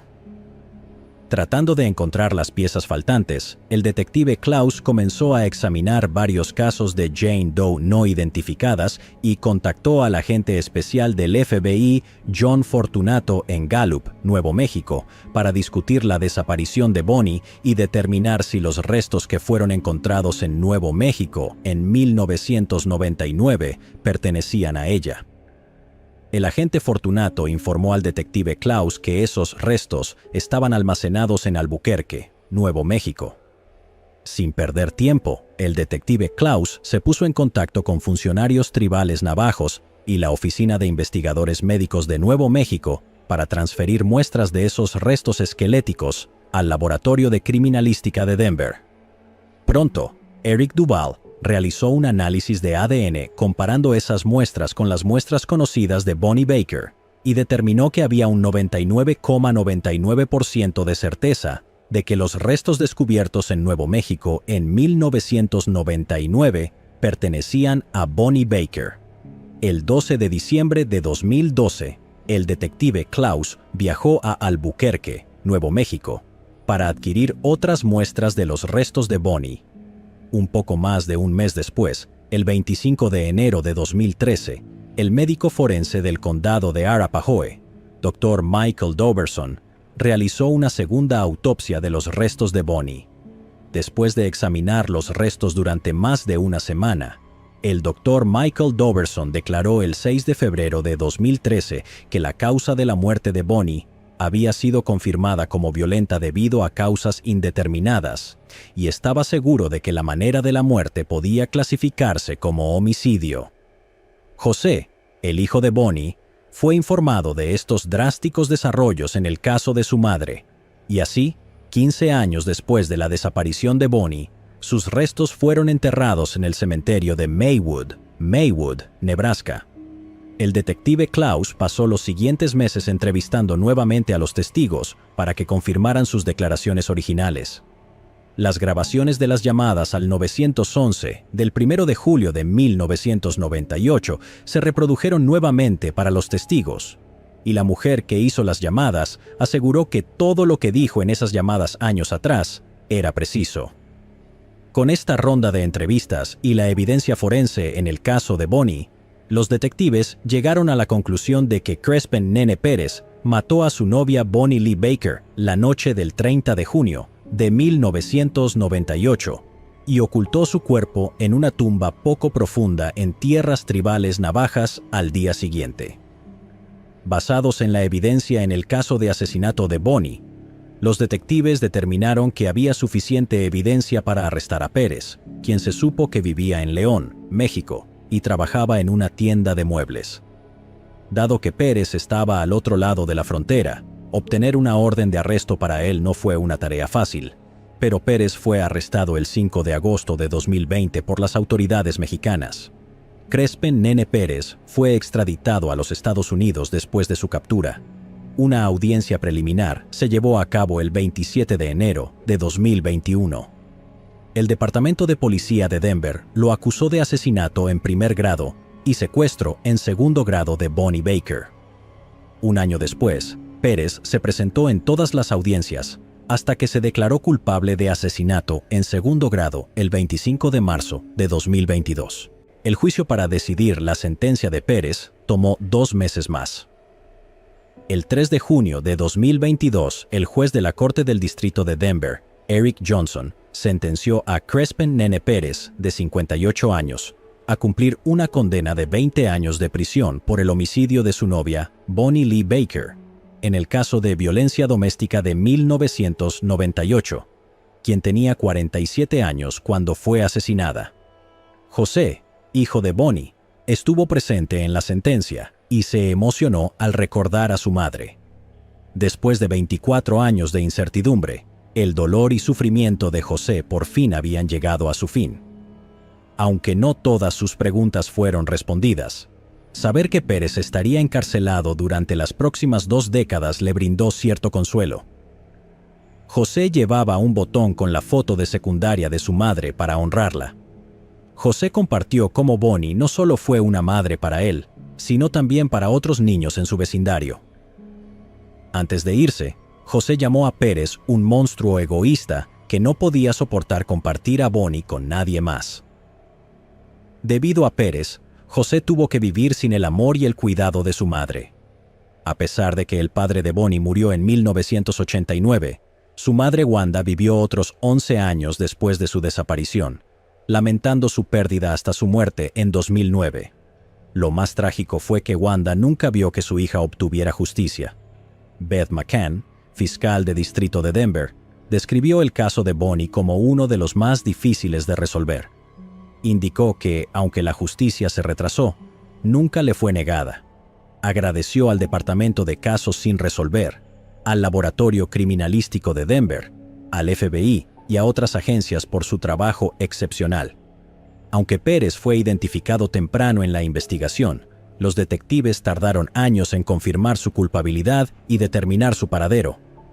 ¿Cuál crees que pudo haber sido su ruta de escape? ¿Por qué crees que los restos encontrados en Nuevo México en 1999 no fueron conectados con el caso de Bonnie antes? Llegados aquí, ¿acaso no has visto este otro crimen? Yo no me lo perdería, ¿eh?